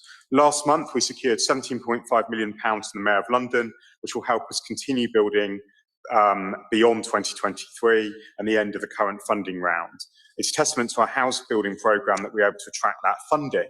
But we did put in an ambitious funding application that would have seen all of our new all of our new homes delivered at 100% social rent. But sadly, due to Treasury rules, the level of grant that you can attract and the conditions put on the Mayor of London mean that that application wasn't successful in those terms. We also know that aren't able to deliver all of this ourselves. And this summer I visited Woodbury Down and celebrated the 2,000th new home completed there. It's a multi-generational partnership where we're delivering new social housing for every existing council tenant. I don't need to rehearse the arguments that we had at the public meeting a couple of weeks ago. All I would say on the public record is that working with you, Councillor Selman, Woodcoe and others, I'm utterly committed to ensuring that the next master plan will be down ensures an uplift of social rented homes there. Finally, Mr. Speaker, I'd like to end on the Mayor's Housing Challenge. This is where we use income from homes sold under the Right to Buy scheme to invest in homes being built by housing associations and ensure that they're more affordable or that there are more affordable homes in schemes. And through hard work of, again, local councillors, and I pay tribute to Victoria Ward councillors on this occasion, working with me and Deputy Mayor Nicholson, we've been able to grant £6 million to Peabody Housing Association to ensure 46 genuinely affordable homes in Victoria Ward and Hackney Central at Hackney Living Rent, prioritised for teachers, local public sector staff, which I think also meets the Mayor of London's commitment to building homes for Londoners that have served us during this pandemic, and the people that Councillor Kennedy so aptly paid tribute to a moment ago. Thank you, Mr. Speaker. Thank you, Mr. Mayor. Councillor Young, do you have a supplementary?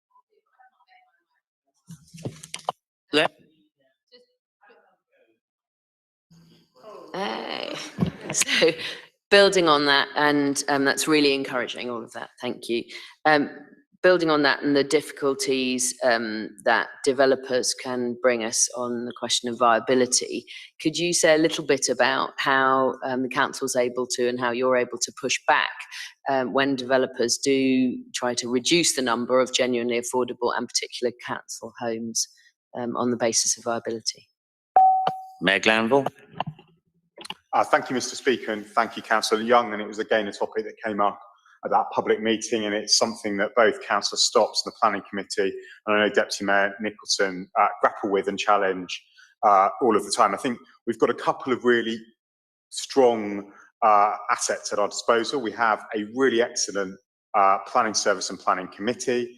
I think we've got the expertise in-house of our own development, which means that we know how much it costs to build a home, the time that it takes, the considerations around what happens in terms of sales values, expectations around those sales values. So it's been able to allow us to challenge our partners. It's allowed us to develop sales and marketing strategies for our own development that embed more of our values and principles. It's allowed us to challenge people like Berkeley Homes and Notting Hill Genesis that will be down to do better. It has also meant that when we've had big applications like Bishopsgate Goods Yard, we can confidently sometimes join with campaigners, use our good offices and push back against some of those assumptions around the delivery of affordable workspace and homes. But I would say that the system is still presumptive in favour of development. It can still feel to some extent stacked against our communities, and we've done scrutiny reviews. I think I started it and Councillor Mackenzie finished it around viability in the planning system. And there are still significant challenges about the 20% guaranteed profit in the NRPF or thereabouts, and also some of the challenges that we face around council house and social housing funding. Because at the peak delivery in the early part of the last decade and the decade before that in Hackney, when applicants came forward with private developers, they often came forward with grants. They weren't just using the cross-subsidy in the planning system. They were able to bring that grant to bear and deliver genuinely affordable housing in the borough. I hope, though, that our local plan, with its tools, which brings affordable housing contributions or new payments down below 10 units. So we won't see those 9-unit developments across the borough getting away with not providing any affordable housing. And also where the Mayor of London is on 35 and 50%, that we will see all of those things start to really shape the market as they're doing and seeing more affordable housing delivery in our borough. Thank you, Mr. Speaker, and thank you, Councillor Young. Thank you, Mayor Glanville, and thank you, Councillor Young. The next question is Councillor Ian Rathbone. As set out, Mr. Speaker. Thank you, Councillor Rathbone. This will be answered by Deputy Mayor Nicholson. Thank you, Councillor Rathbone, for the question, and a very, very timely one indeed. Mr. Speaker, there are around 60,000 on-street pitches in our borough that are used for street trading, market trading, all shapes and sizes, selling all sorts of products and produce, and a vital part of the supply chain in terms of the residents and indeed local businesses. And it's a real pleasure to be able to kind of respond to Councillor Rathbone's question here. and actually just sort of blow a trumpet for Hackney and for Hackney's street markets and the market service. To date, they have gone and won 8 national awards from various different august organisations. They have won awards for their exceptional management, that's the council itself, but also its support for Hackney's young people and using street markets as opportunities for young residents to try their hand at becoming a market trader and to experience that in real time, but equally running market service management courses for younger people too, so that they can get an understanding of how street markets are run. But also it's to do with growing our market. So Broadway Market is now trading for 2 days a week. To my knowledge, Councillor Rathbone, that no other street market in London has done that, certainly over the course of the last 2 years. And it's a real testament to the success of the traders and to the residents. But all of this achievement, all of this sort of great success and this sort of prospering street markets and all this street trading could not be done without the support of ward councillors. It really cannot be done. And I am going to go through the names because it's really important that actually we recognise our contribution as elected councillors of our communities and the role that we play. So I'm going to start with Councillor Race, Councillor Sizer and Councillor Adams and Hoxton Market. You're championing, yeah, spot on, just making sure that that market is running and rolling along, really important. I'd like to again name check Councillor Snell and Councillor Abidjare for their sterling work around Ridley Road Street Market. Councillor Patrick, Councillor Troughton and Councillor Deputy Mayor, Councillor Renison, forgive me, for Chatsworth Road and the market there. Again, one of the fastest growing street markets in the capital at the moment. It's fantastic to see that kind of activity going on, and more traders are coming to join that market, so that it's getting longer and longer, Councillor Troughton. And there is Councillor Pluvier, Councillor Bramble and Councillor Uzzen for their support around Broadway Market. It has been an absolute kind of pleasure to have their support about this move from 1 day's trading to 2 days trading, and to really help manage that process and make sure that residents felt really reassured that there wasn't going to be a negative impact on their local neighbourhood by extending the trading days. And finally, Mr. Speaker, if I could, it's just to finish off, the most recent bit of news is that the market service will be insourcing its service that puts up and takes down all of the market stalls on every single trading day. Now, for the last few years, that has been an outsourced contract, and they're now going to bring it in-house. And with it comes 29 new jobs, and with it comes, we hope, and I'm sure Councillor Chapman will be delighted to hear this, around a saving of over £350,000 over the next couple of years by bringing a service back in-house and making sure that it's being run by the council. Thank you, Mr. Speaker. Thank you very much, Deputy Mayor Nicholson. I saw Councillor Chapman show deep elation behind his mask. Councillor Rathbone, have you a supplementary question?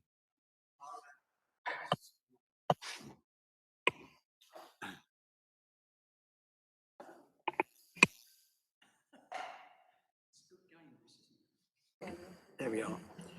Okay, yeah, thanks very much for that. It is incredibly encouraging. I think you also needed to have mentioned councillors of Leabridge Ward in terms of Chatsworth Road Market, councillors Gordon, Opus Canny and myself. Just wondered if you would just elaborate a bit, because it seems that some people in the borough don't seem to think very much is happening with Ridley Road Market. And I wondered if you would like to comment on some of the improvements that are going on there. And just secondly, about the role of young people in our markets. I know you mentioned about the awards, but if you wanted to elaborate any further on some of the pioneering and innovative work that we're doing. Deputy Mayor Nicholson. Thank you, Councillor Rathbone. And I was going to keep the last set of compliments to the end, and I was hoping that your supplementary would give me this opportunity to be able to pass on accolades to Councillor Gordon. Yeah.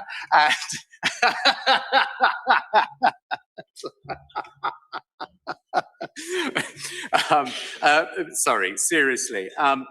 Councillor Rathbone, your role as a markets champion for many years now has played a really important part in moving a service from what in effect has been a loss-making service to the council to one that balances the books and or balances its books and is actually kind of sort of going from strength to strength. It really is. And all credit to the council officers and the team that they've created that are enabling this work to go on. And indeed, they are advising local authorities around the country about how to run their street markets and how they can enhance their street market offer. And it's great to see that Hackney is spreading the word of best practice to other colleagues in local government in other communities.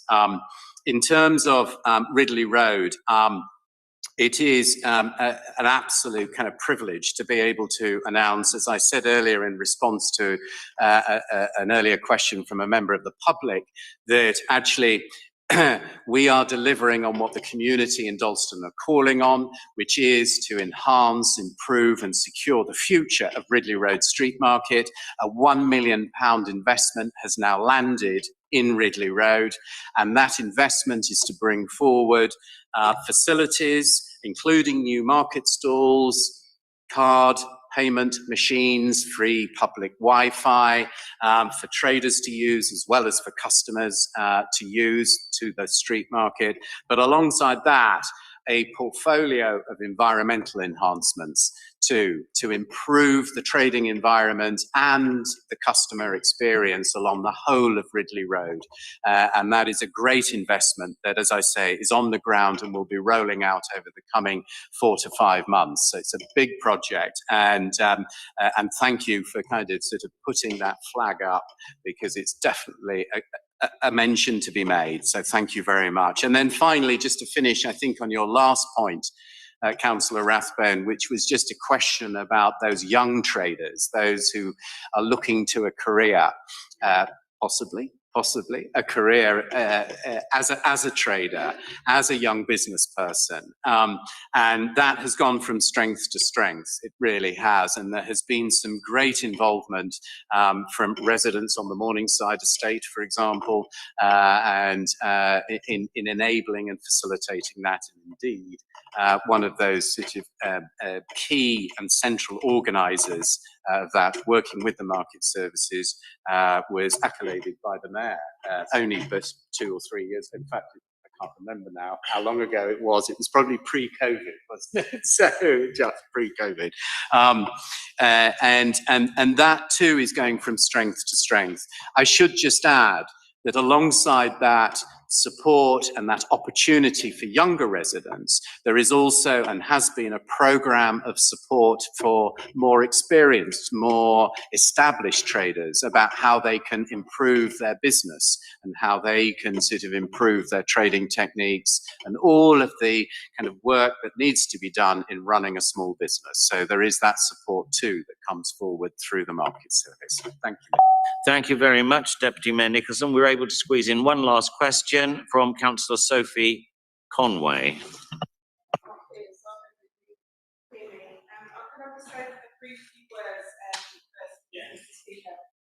The details of the final moments of Sarah ever asked by before she was murdered in the most horrific way at the hands of the disturbing police officer hit us all hard.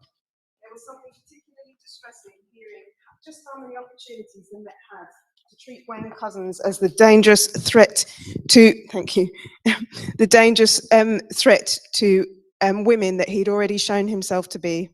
Sarah might still be here now had the Met taken seriously the reports of him sharing sexist and misogynistic messages via WhatsApp or exposing himself in public no fewer than 5 times. But it's not just Sarah, is it? Only a few weeks ago, a police officer who served in the same force as Wayne Couzens was charged with rape. And we must not forget that officers who took photos of Bieber and Nicole's dead bodies still haven't yet been brought to justice. Over the past 11 years, 750 Met officers have faced sexual misconduct allegations, and only 83 of those were sacked. During the same time period, 163 Met officers were arrested for sexual assault, but only 38 convicted. Given what we know of the shamefully low conviction rates for rape, sexual offences and domestic abuse, those figures are truly horrifying. Sadly, we have known for years of the failures of the police to tackle violence against women and girls and to root out the perpetrators from their own ranks. Women all across the country are scared and shaken, and the Met Police Commissioner, Cressida Dick, advising us to flag down a bus if apprehended by a lone police officer, does nothing to allay our fears. And it is yet another example of society and the powers that be telling women how they can avoid being raped, murdered, and abused, instead of telling us how they will take seriously misogyny and violence against women and girls. We need change, and we need assurances from the police, and we need them now. What representations can the Cabinet lead on community safety make to the borough commander? Has the Cabinet lead on community safety made to the borough commander seeking specific, measurable and immediate improvements to the way the police tackle violence against women and girls in the borough, in light of the women's waning trust in the police to protect them and bring perpetrators of violence against women and girls and abuse to justice?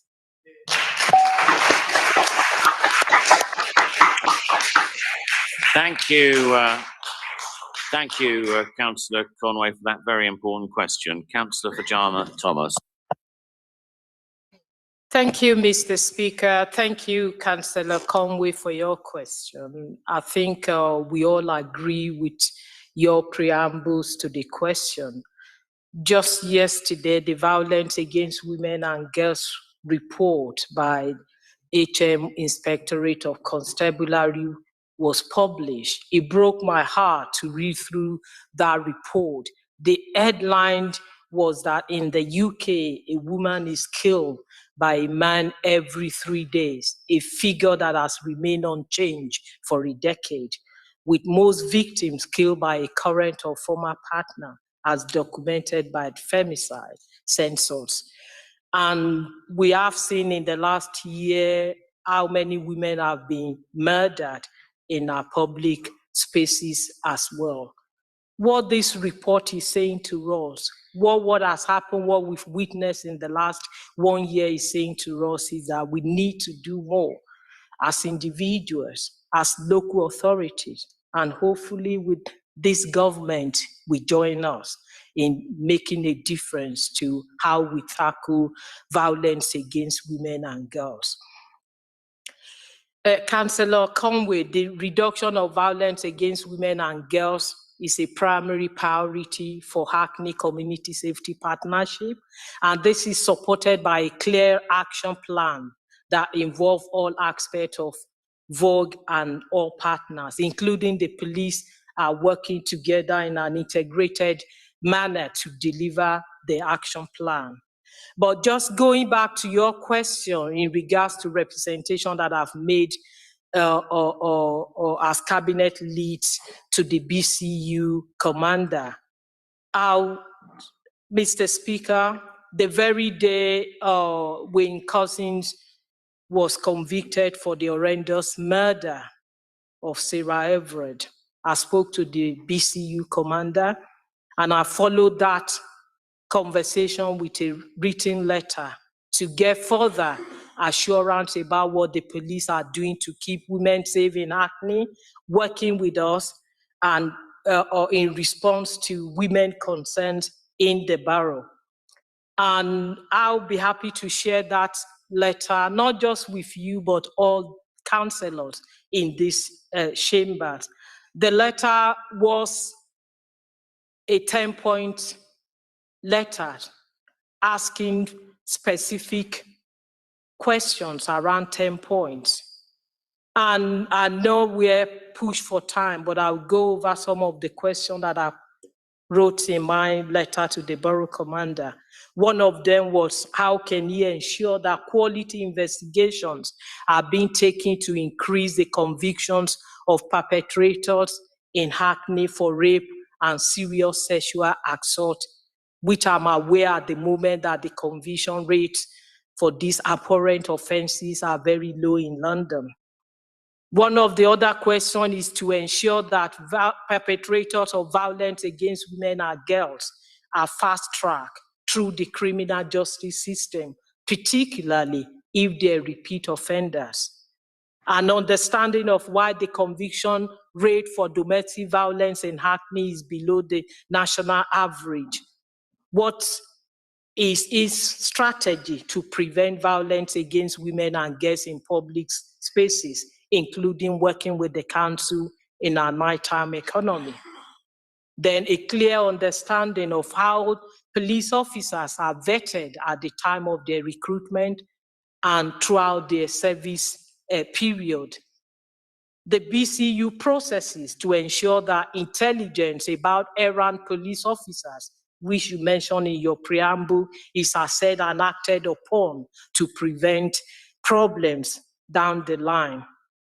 And what the BCU will be doing in terms of aligning into what we are doing in the borough. And when we have any related recommendations following council's domestic homicide reviews, how they have acted upon that and implemented that.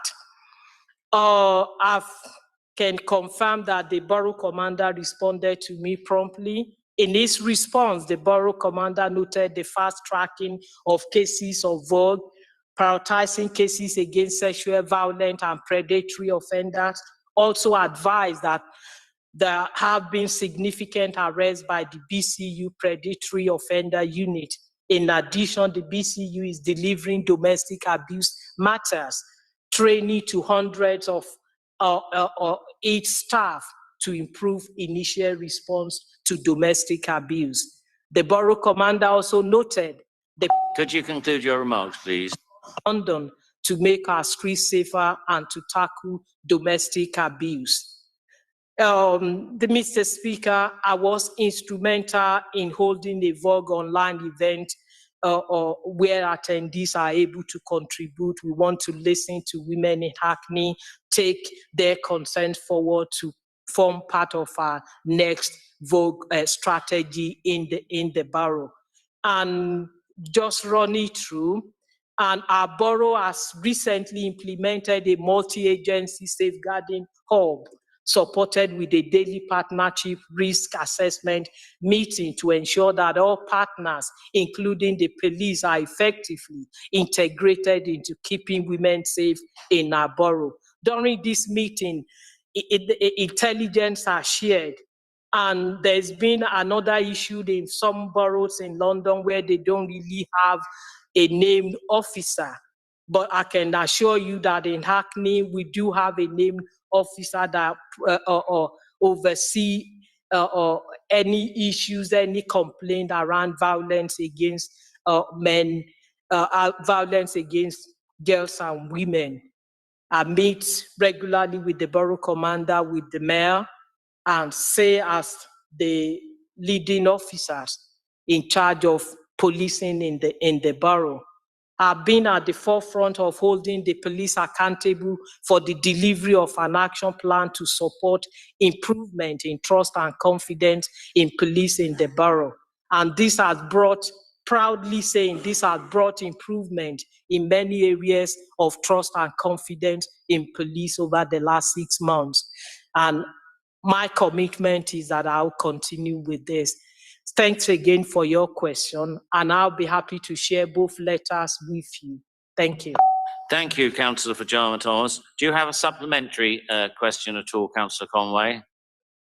Thank you very much. That concludes questions. Those members whose questions were not responded to will be given a written response. Yes, Councillor Odds? Yes. Is it in order that 3 months after the last council meeting, page 2 of the minutes is still blank, And I hope that those questions will not answer today, will have a somewhat more speedy response.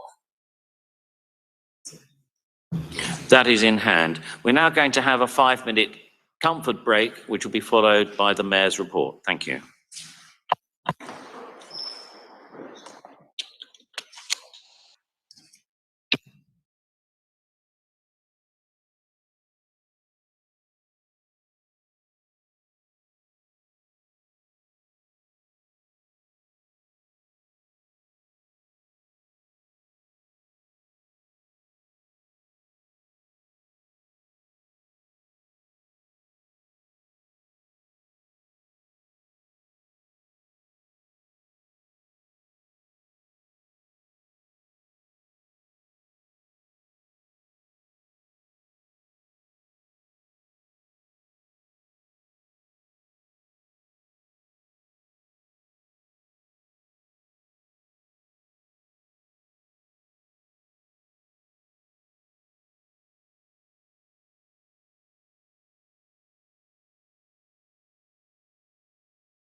Welcome back. We now come to agenda item 7, the elected mayor's statement.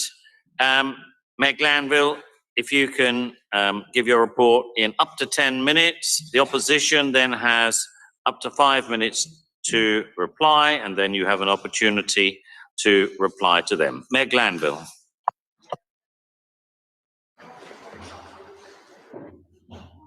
Thank you, Mr. Speaker. I would just like to take us back to your remarks and Councillor Steinberg's remarks at the beginning of the meeting about Sir David Amess. I spoke in tribute to him at the Cabinet meeting on Monday, and I think we also, in the debate in the House, heard reflections from a cross-party basis about his work, and it's absolutely disgusting that he was killed in that way in public service at his constituency surgery last week. He clearly touched a lot of people's lives, including in this chamber. He was a hard-working, dedicated MP for his constituency, and I'm sure, echoing your thoughts, that our hearts go out to his family, staff and colleagues. And I think it was a fitting and poignant tribute that the Prime Minister signalled city status for Southend in his memory. Of course, though, it brings up memories of previous violence towards elected politicians. Nigel Jones was attacked and his aide, Andrew Pennington, murdered in 2000, Stephen Timms stabbed in 2010, and of course Joe Cox murdered in 2016. We must show that verbal and physical violence must not prevail over the hard work of public servants who are just doing their job on behalf of their constituents. And while we will take the extra precautions that have been outlined, and I echo the thanks to all those that continue to keep us safe this evening, we must not step away from public engagement or the way that we do our politics.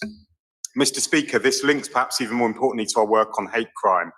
Councillor Vajana Thomas and Councillor Ette and I reconfirm that Hackney has no place for hate as part of National Hate Crime Awareness Week last week. Hackney has a proud tradition of being a welcoming borough, and we celebrate our diversity, but we must remain vigilant and not tolerate hatred and violence against people simply because of who they are. We have seen some truly terrible anti-Semitic attacks in Hackney in recent months, and a rise in homophobic and transphobic attacks across the city. So that vigilance is vital, and our collective action against a minority that seeks to divide us even more important. It's also why, Mr. Speaker, that we reached out to our Somali communities to offer them support and made a clear statement of community reconciliation through our Faith Forum. And I echo everything that's been said by Councillor Vajana Thomas and Councillor Conway, not just on the white ribbon work, but how we must redouble our efforts against violence against women and girls. And I pay tribute to all the Labour councillors, women councillors across London, who articulated a plan to improve our policing in our capital. Mr. Speaker, Hackney's pride and recognition and celebration of our diversity has also been at the heart of this year's Black History season. We marked the start of the season by raising the Black History flag over the town hall, where it still proudly flies. We've had events across our schools and libraries. And we also started that season by unveiling the first public art by Veronica Ryan, dedicated to the Windrush generation in the country on the Now Way. We've also officially opened Bradford Square, the British reggae artist Famine Appeal in Shoreditch, outside the Britannia Leisure Centre, where they held that grassroots answer to Live Aid in the 1980s. And I would also highlight and probably build on what Deputy Mayor Nicholson said to Mr. Kirkwood earlier, that none of this would have been achieved without a progressive planning policy. And we've also seen late last year the opening of Waldron House on Matthias Road, which is actually named after an American Black author buried at Abney Park, that was delivered through our progressive planning service before the renaming work took hold in this borough. All that leads to greater diversity in the public realm, and I'm really proud of the work that we'll see and the decision that we took at our last full council meeting around Kit Crowley Gardens, which will see its new name in early November. And I also pay tribute to Councillor Ette and Councillor Williams and all of us for the work that we continue to do to seek an answer from the Museum of the Home. Mr. Speaker, I would like to join in your thanks to Ian Williams for acting up as the Council's Chief Executive over the summer. Ian has helped steer the Council through the pandemic from the start.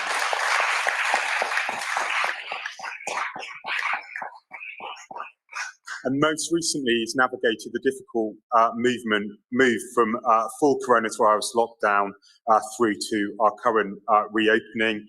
He's led our updates on the corporate plan, our comprehensive spending review response, and also the two big projects that we opened at the start of the summer, Britannia and City of London Academy, have not just been led by him, but wouldn't have been possible without him and his team. He also has significant Pan-London roles in the lead up to COP. Over the last few weeks, he's been handing over to our new Chief Executive, Mark Carroll, who's also here tonight, and I welcome him this evening, and Jackie Burke to her first, and hopefully not last, full council meeting.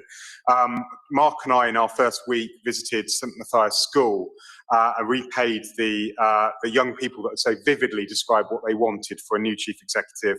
And I think alongside the event that we did with the Youth Parliament on Monday evening at Cabinet, show our commitment to listening to young people and incorporating them in to our decisions. We want to ensure that we deliver the very best possible start in life for our young people.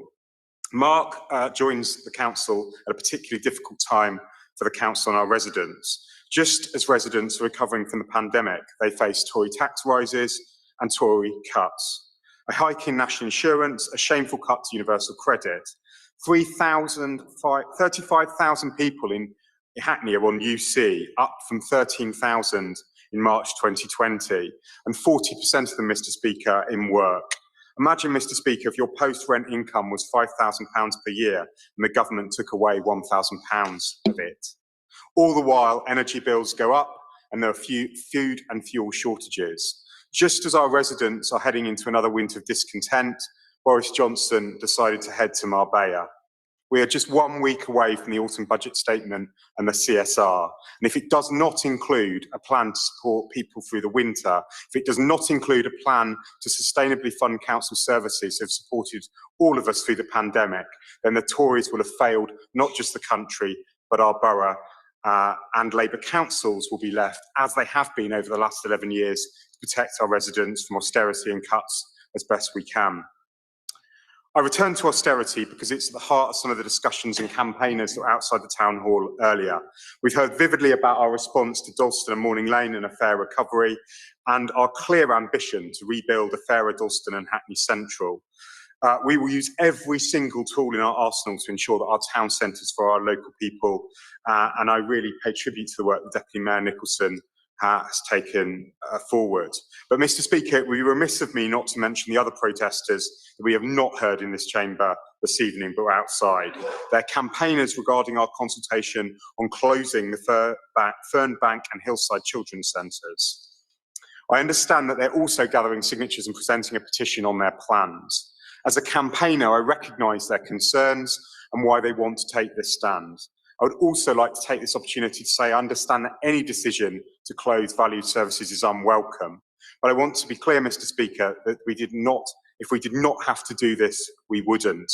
We've faced a decade of cuts, 140 million taken out of our budget, some of the biggest cuts in London. And as Councillor Woodley, who's been leading the work on early years, has constantly said alongside Deputy Mayor Bramble, the Tories are letting our children down on pupil funding, on SEND funding, early years funding, youth services funding, and the campaign to tackle child poverty. At the same time, Hackney is facing demographic changes where there are fewer children and more parents sending those children that we do have to private nurseries. Our nurseries, despite their affordability and all being good or outstanding by Ofsted, have a 23% vacancy rate, while needing to find £1 million worth of savings. So in the face of change and austerity, we have to make those difficult decisions. We are still listening and there is an active consultation underway, and we will do everything to reassure this chamber and those campaigners that we will support the 23 children and their families impacted and those staff that work at those children's centres. We will work with the families to find alternative places. They will be given priority where there are vacancies at other children's centres, and there are 3 children's centres within short walking distance. I would like to pay tribute to the work of Councillor Woodley, who's already been in contact with the campaign, and I will be joining her in meeting with the campaigners next week.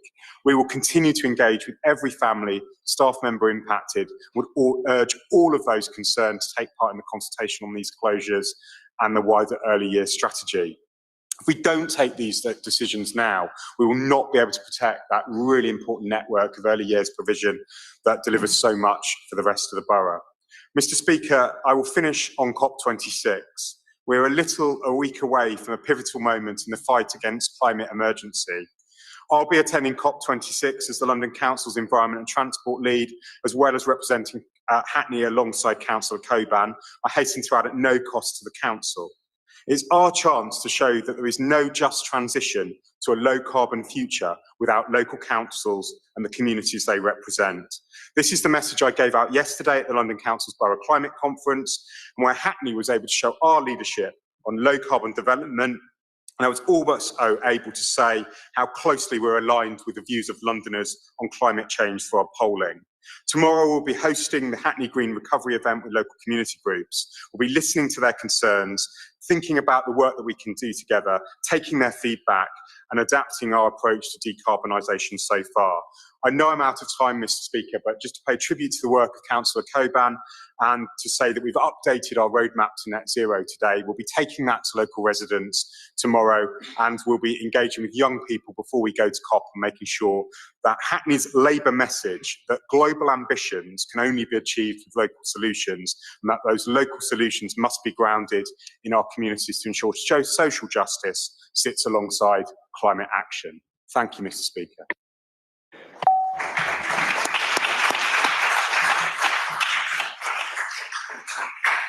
Thank you, Mayor Glanville. In the absence of Councillor Levy, who from the opposition? Councillor Steinberger, you have 5 minutes to respond.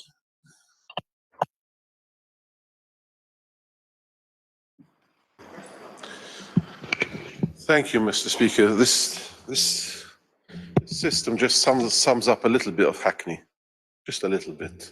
It's supposed to be the latest system, and goodness gracious, I won't even go into it. I just wanted to, it's a very sad time, obviously. We mentioned about Sir David Amess.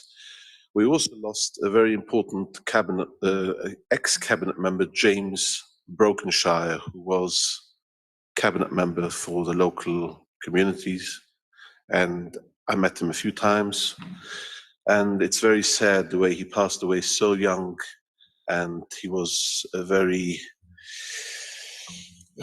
big activist in the local communities. I also want to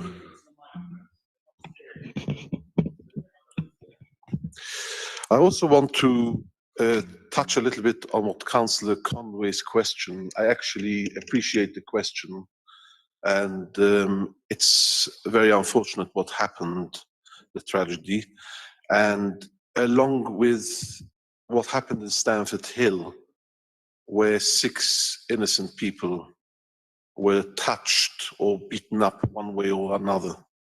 I happen to know the guy who had the biggest, the worst scenario, and he's still recovering. He still hasn't got back to himself. He's having he's having different stuff being done to him, operations, and the people are talking to him. They're giving him counseling to be able to get back to where he was to begin with. So all in all, it's a very disappointing time as far as it goes with all these bad things that are happening. Obviously, I can't just talk about that. We have to also talk about stuff tonight. It was very interesting coming to the town hall tonight. This is actually the first time I've seen where I didn't even recognize one face. If you put a ballot box downstairs, you'd probably get 99.9 all Labour voters. So we've now reached a time where basically people are coming to the town hall to object to what's going on is already your own people. This is not anymore people from outside. This is your people. You had the North Labour Party holding a banner there, and I recognized other people. Start off by one thing. The horrendous Hackney gave me a petition, which they haven't managed to give it in. The mayor so kindly said today he wants to talk and he wants to engage.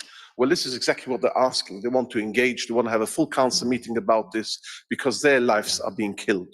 And I just want to hand this in so that we can give this to appropriate person. I also wanted to mention about the Fernbank and Hillside Children's Centre. If you would only treat this like Church Street or like climate change, you wouldn't close those schools. But unfortunately, you're not serious enough. You'll blame the Tory government, you blame other people.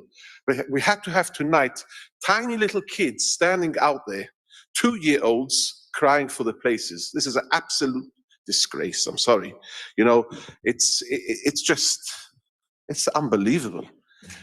I want to further go in. We had a petition here 2.5 years ago from Brownlow Road residents. Again, it's not in Springfield Ward, it's in Haggerston Ward.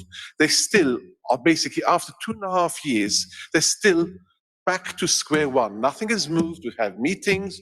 Everybody's going to take control. This one's going to do this one's going to do that.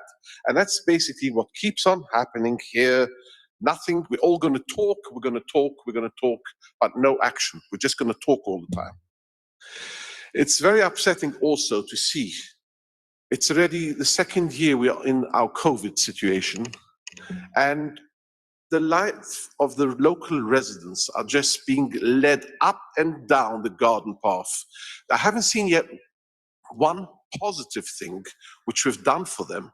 Here we're closing roads, here we're taking the dustbins once in 2 weeks, here we're starting already to send out letters, we're going to punish them. Nothing promising is coming out of it. And yet our council tax, we get nothing, and our council tax goes up and up and up and up and up. For nothing, for closing roads, for making residents' lives a misery.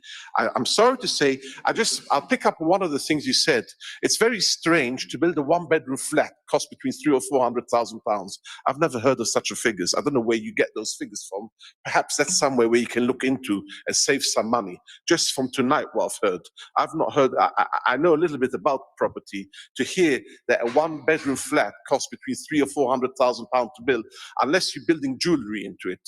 I wanted to finally welcome our new chief executive, Mark Carroll. The only way I remembered your name was because we had in Spurs a player called Carroll.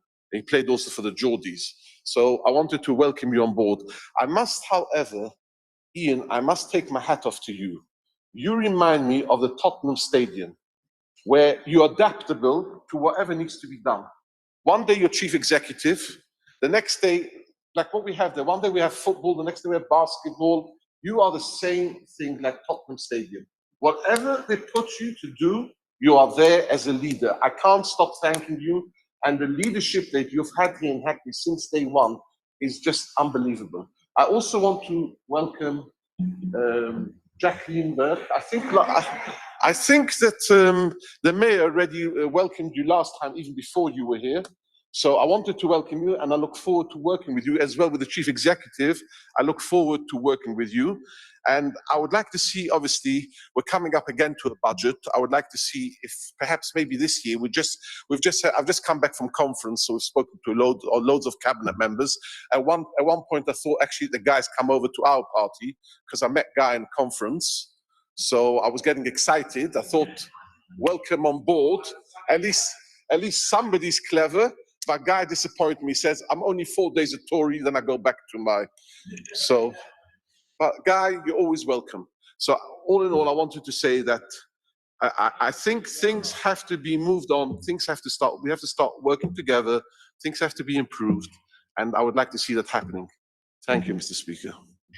Thank you, Councillor Steinberger, and thank you, Specsavers, for your ability to see the nameplate where Jacqueline is. So well done there, and for your analogies with Tottenham Hotspur. Mr. Mayor, do you wish to respond? Yeah, other oppositions are definitely available.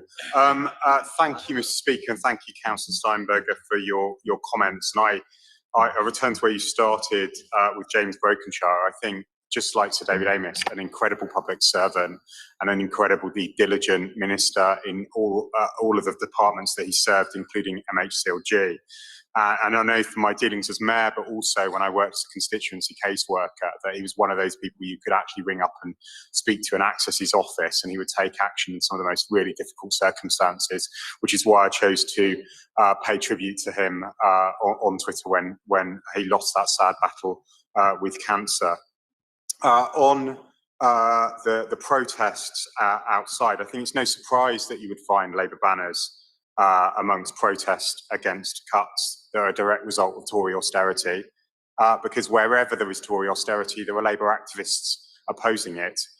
Whether they are difficult decisions that we have to make as a result of Tory austerity, or whether they're direct marches on Downing Street, as there was recently around pupil funding. I think most of us have been on a march for funding around young people at some point in the last 5 years. I was at the Send Crisis March.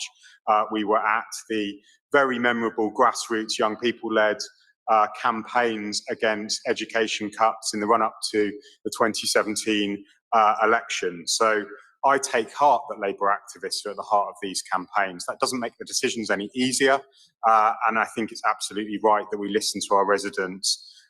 And you handed in the Horrendous Hackney petition. I met Horrendous Hackney a couple of weeks ago outside Pembury Community Centre and have agreed with Councillor Coban to meet with them to discuss the issues that they want to raise with us. But it is not the only route. We have had one of the largest consultations and engagements around our emergency transport plan. I think it probably actually does dwarf the Dalston conversation in terms of material and engagement, and most recently around Church Street, including co-production with local residents and tweaking of that scheme.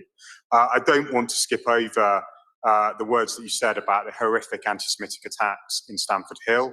I referenced them in my speech. I pay tribute to the work that Councillor Fajana Thomas and the Shomrim and Rabbi Gluck have done around that, and I have the full support of myself. They're absolutely horrific, unacceptable attacks, and that is why during Hate Crime Awareness Week, Councillor Fajana Thomas and Councillor Ette went out with the police and the Shomrim to hold those events in Stamford Hill to make sure that the message around reporting hate crime and tackling hate crime was seen right where those communities felt the most vulnerable. And that is the critical thing.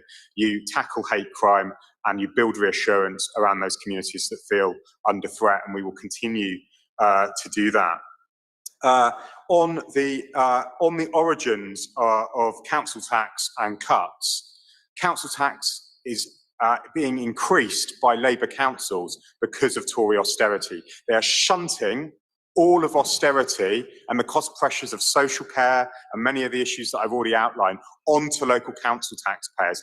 13% rise in council tax in the last couple of years, and that's why I'm really proud that the LGA Labour group are fighting against Tory austerity and council tax rises going hand in hand this winter and impacting on the most vulnerable. You seem to always miss, Councillor Steinberg, that there's £140 million missing from this council's budget. That's what has an impact on our services, and that is Tory austerity. Absolutely Tory austerity. And we have focused all of our investment on frontline services. Our youth hubs are open. We spend one of the largest amounts on youth services. We have one of the most comprehensive networks of not just children's centres, but all the things that happen in and around them. None of us want to make those decisions. But after 11 years, we're in the place where difficult decisions are going to have to be made.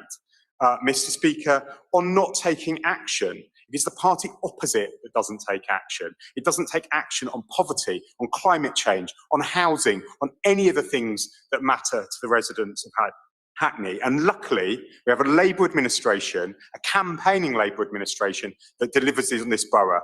28 green flags, last one announced this week. The New Britannia Leisure Centre that we opened, making interventions across the borough, planting trees, engaging with our residents about opportunities in Kickstarter, all because we have a campaigning Labour council. And this party opposite, this Conservative group that couldn't be bothered to even table a single question for a second full council in a row, is absolutely not representative of this borough or what this borough needs to take us through the next stage of the climate crisis and government-imposed austerity.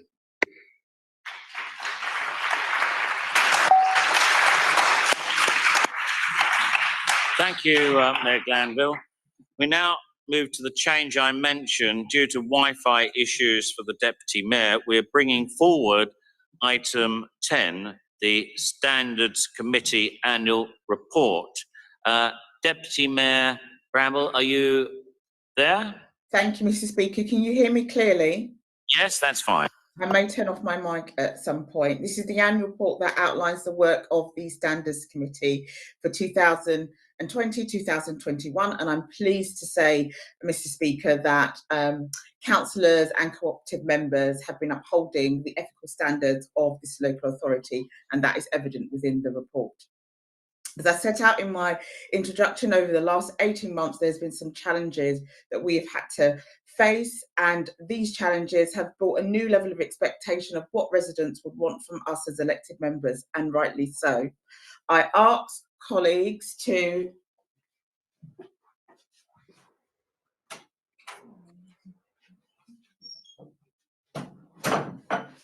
Can you still hear me, Mr. Speaker? We can, yes. Okay, I'll try again with the camera on and I'll turn it off if not. I would like to thank all my colleagues that have worked on the Commission alongside me and the officers that support us. I would like to also note that Mrs. Lambino and Miss Louison have concluded their term of office in this May 2021. I want to thank them for their robust approach to ensuring that we uphold ethical standards, and I'd also like to extend my thanks to Mr. Stotts Rowe for his invaluable contribution as our independent person for a number of years. Mr. Speaker, although unrelated, one of the things that the Standards Committee did want to also discuss was the safety of elected members, and this was a few months ago. And, you know, it's really, really sad, and I reflect on the horrible news that we all heard about David, and definitely my heart and prayers go out to his family, colleagues, loved ones, and the community that have been affected by this. I would like to also thank again colleagues for all the work that they have done on the Standards Committee. The last thing I think I'd highlight, Mr. Speaker, is that we have a focus on ensuring that we adopt the principles of conduct that have been implemented by the Local Government Association, and for noting that I am the chair of the Children and Young People's Board for Local Government Association, and also the deputy leader for the LGA Local Government Association Labour Group. Thank you, Mr. Speaker. Thank you, Deputy Mayor Bramble. Do members wish to debate the report? Can we agree the report? Thank you. We now move to agenda item 8, changes to the terms of the late night levy. Councillors Fajama, Thomas and Pluvier, do you wish to introduce this report? Mr. Speaker, Councillor Pluvier will introduce the report. Thank you. Thank you, Councillor. Thank you, Mr. Speaker. In introducing this, I am drawing everyone's attention to another success story in Hackney. Our decision to introduce the late night levy was, I'd like to remind everybody, was because the Dalston venues were themselves contributing a voluntary levy to enforcement in the area. And this was an extraordinarily useful partnership. This was an extraordinarily useful and groundbreaking partnership at the time. And so our adoption of the levy in 2017 has increased this enormously, and we have a wonderfully developing partnership through the levy board between representatives from the 4 pub watches of the 4 key late night areas in Hackney, the council's enforcement and community safety staff, and the police. And this is it's a wonderful thing, and I want to also praise and draw attention to the continuing commitment of the venue owners and managers who've been coming to the levy board throughout the pandemic. And this is, if I can remind everybody, this is an area that's been really hard hit by COVID. The whole sort of, you know, it's really been absolutely terrible, and they've come along and sustained an interest and sustained a commitment to contributing to how the late night is policed and enforced, which has also been quite difficult and continues to be difficult in the aftermath of the pandemic. So there we've been sorting out how to spend this money and working with the police and getting them to account for this money to us and how they're spending it. But some of that money that we have has also gone on the online portal, the Hackney Nights online portal, and also to employ the late night levy manager. And I want again to draw particular attention to the wonderful work that she's done. She's been an absolute marvel in developing our relationship with the venues and working with all the authorities to improve things on that front, unbelievably. So she's developed this online portal, which in the report, and the thing we're seeking to change, will produce a new accreditation scheme for premises selling alcohol. But before that's even up and running, I mean, it is up and running as an accreditation, but it's also been able to offer free training to these. So we're building a whole network of training and expertise that's shared between all the alcohol venues in the borough that's available to them for free, whether they pay the levy or not. So it's an extraordinary piece of work we've been doing here. And as I say, we're moving on to having, as part of that, our own accreditation scheme. Now, the late night levy law allows us to offer a reduction in the levy charge to alcohol premises, alcohol selling premises after midnight, if they're part of an accredited scheme. And Hackney has set up its own. So we're in the forefront of this. And this gives us an ongoing relationship in developing that accreditation with all our businesses. So we're coming tonight to, after the successful consultation in support of this, to get your support for changing the levy conditions so that we can offer a 30% reduction to those alcohol selling premises that successfully achieve the accreditation. And so I look for your support in that. Yeah, I think I'll leave it there. Thank you very much.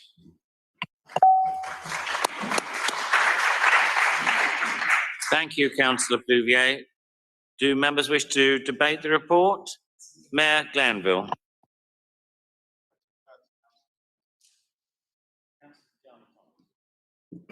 Thanks very much, Mr. Speaker. I'll be very quick. I just want to say thank you to Councillor Pluvier as the late night levy board chair. He has over the years built that rapport with many of our licensees, and for them making this payment to enable the council to tackle crime and disorder, promote public safety, reduce public nuisance has been very great. So, Councillor Pluvier, thank you for your work, and to Samantha Matisse' work. Thank you. Thank you. Mayor Glanville.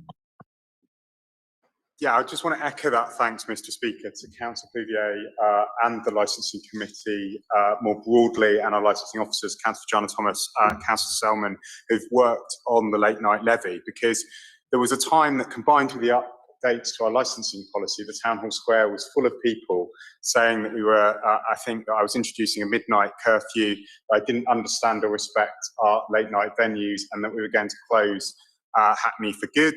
And that got some credence in broader networks, perhaps close to City Hall. And that isn't what has happened. It was always led by the venues themselves, and they came forward to work with us in this way, in an equitable way that gave us extra resources for policing and enforcement, but also created this manager role. And I come back to what Councillor Pluvier said. This is a sector that has faced one of the biggest challenges that any sector has faced. It is a bedrock of our town centres and our local economy. And without that manager working with people like Olga in business support, we would not have had the insight of what that industry was going through and what would help it recover. And whenever I attended pub watches, it was absolutely clear that they valued massively what we could deploy into the pub watches and the levy board, what we were able to deliver, the conversations we could have, and that then they could be followed up because we had that post funded by the levy. And we've come and we've talked about hate crime, and we've talked about violence against women and girls. To have progressive operators that want to work with a late night levy board to create materials that keep people safe, whether they're residents, visitors or staff in that economy, is something we should be incredibly proud of and incentivise through these changes that Councillor Clouvier has tabled this evening. And it's just a huge credit, I think, to us as a progressive council, but also all of those people that operate in this industry that, despite all they've been through, want to take part in this work. Thank you. Thank you, Mayor Glanville. Can members agree the recommendations? Thank you. Item 9, Licensing Service Annual Report 2020-21. Councillors Fajama, Thomas and Clouvier, who wishes to introduce this?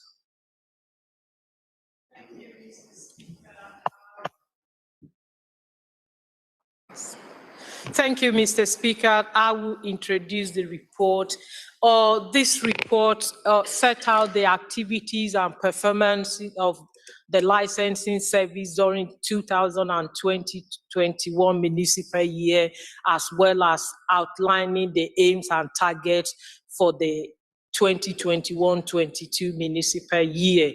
The licensing service has the responsibility for discharging many of the council's licensing functions. And we know last year, with the coronavirus pandemic and the subsequent introduction of coronavirus regulations that led to the lockdown, it resulted in a significant fall in some activities types, but at the same time led to some increase in other types when the hospitality industry reopened. So this report, in the report, there is the activity discharge under the Licensing Act 2023, the Gambling Act 2025, massage and special treatments license as well. So there is the full table, the summary table as appendix. Before I stop, Mr. Speaker, again, can I just say thank you to people that have been involved in this, in particular my predecessor, Councillor Caroline Selman, before I took over last year from her. Again, to Councillor Emma Clouvier as the chair of licensing committee, and to all colleagues that are on the licensing committee, also to the licensing team and the wider business regulation team. I think over the pandemic, our license team worked to support our licensees in the borough, giving guidance when businesses reopen, giving them safe and in how they can operate in a legal way and support the normal time of operation that were disrupted. Mr. Speaker, thank you. I commend this report. Thank you, Councillor Fajama Thomas. Has anyone got anything to say in the debate? Can we agree this report? Thank you. Item 11, Overview and Scrutiny Annual Report. Many of us were here a little early to see a video. Thank you very much for that. Councillor Gordon, could you introduce this? Thanks very much, Mr. Speaker. I'm very pleased and proud to introduce the annual report for Hackney Scrutiny for 2021 to full council this evening. Although Scrutiny only has a brief annual late night slot to present our work to full council, throughout the year, Scrutiny is at front and centre of the public-facing and public interacting work of our council. Members who are in the chamber, as you've referenced, before full council had the opportunity to see video highlights spotlighting the range of work undertaken by the commissions during the last municipal year.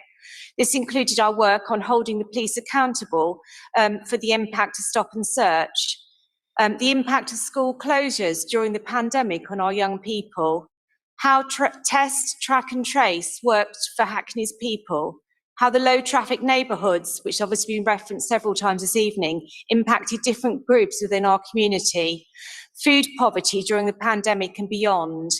This video will be available on the Council's YouTube channel shortly. Scrutiny in Hackney is a cornerstone of our local democracy.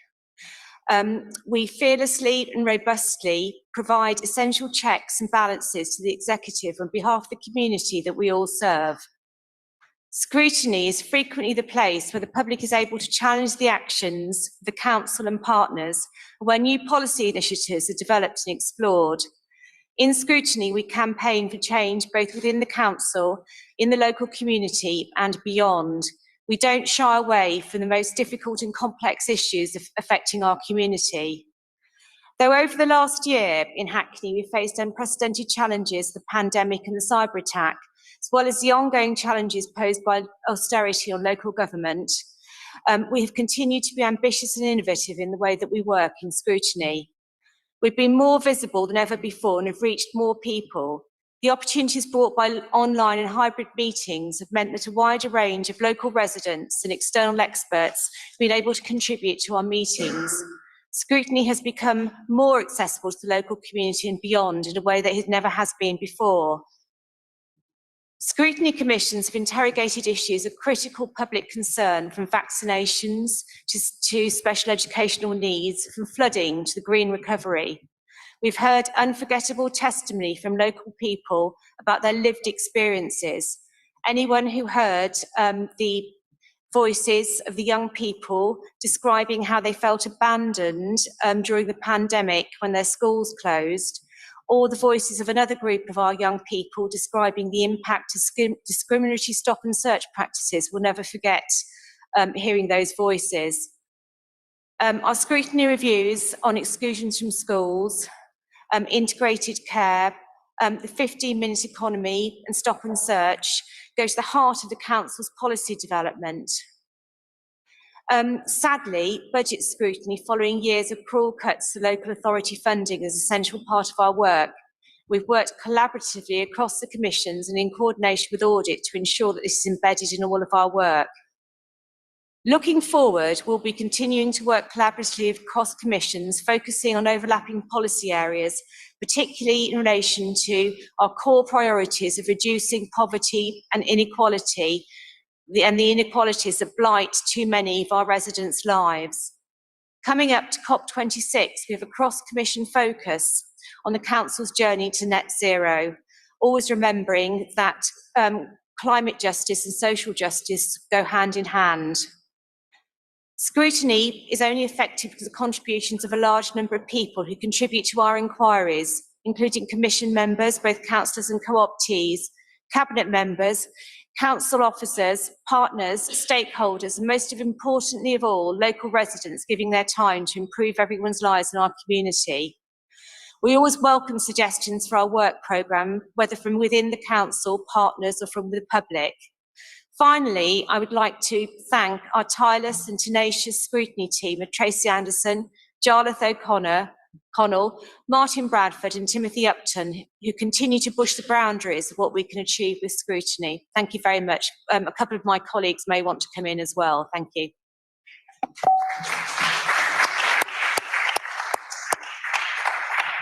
Thank you, Councillor Gordon. Does anyone here or online wish to comment? Yes. Councillor Sharman. Thank you, Mr. Speaker. I think Hackney should be proud of its scrutiny function. Many councils throughout the country have let scrutiny slowly die, and yet the scrutiny function is crucial to a model in which we have a mayor and a powerful executive. And I think, therefore, it's an enormous danger if we allow scrutiny to fade away. There are three great advantages of scrutiny. One is it is a challenge to a powerful executive and a very important way of holding that executive to account. Secondly, it provides a connection to our local communities. And the work we've just heard about, I think, is a testament to the way the scrutiny is rooted in listening to and hearing local communities about the details in the areas, in the various areas they cover. And finally, it's a really important source of new initiatives, new ideas. And if we don't have that healthy flow of ideas from our communities, from the various contributions people will make, this local government model will ultimately fail. And I do think it's so vital we recommit ourselves to a powerful scrutiny function over the next period and into the future. Thank you, Mr. Thank you, Councillor Sharman. Councillor Rathbone. Thank you, Mr. Speaker.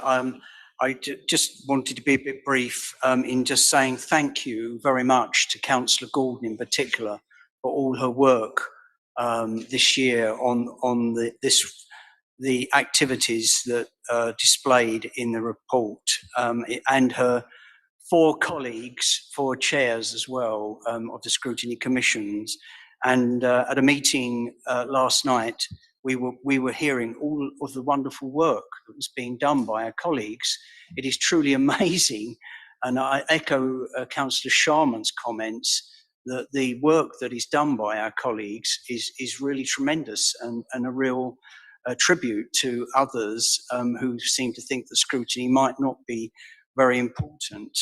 I'm particularly concerned, I always have been, as some of you know, about the fact that the opposition still do not take any part in scrutiny, and I'm still not quite clear why they decide to do that.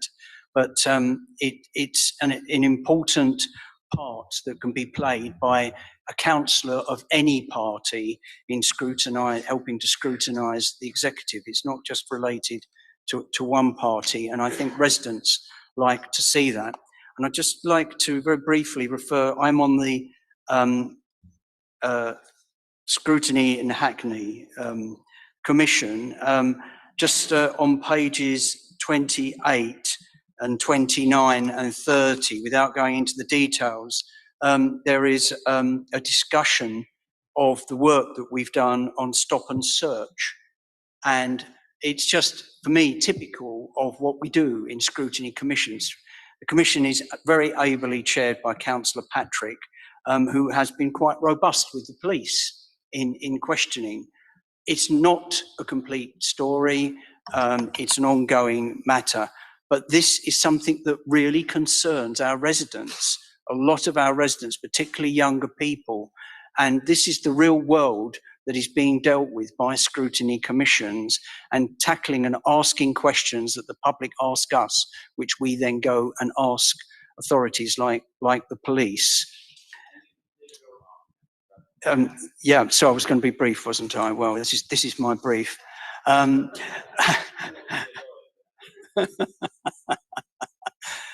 So just to underline the excellent work, and to say thank you to all of those that are involved in the scrutiny process, and for us to know that the work that we do does actually make changes, and the executive, certainly in this council, is very responsive to what is said in commissions. And I've many times seen changes of view, changes of decision even at times, and I think that's a really excellent example of what happens when you have proper democracy.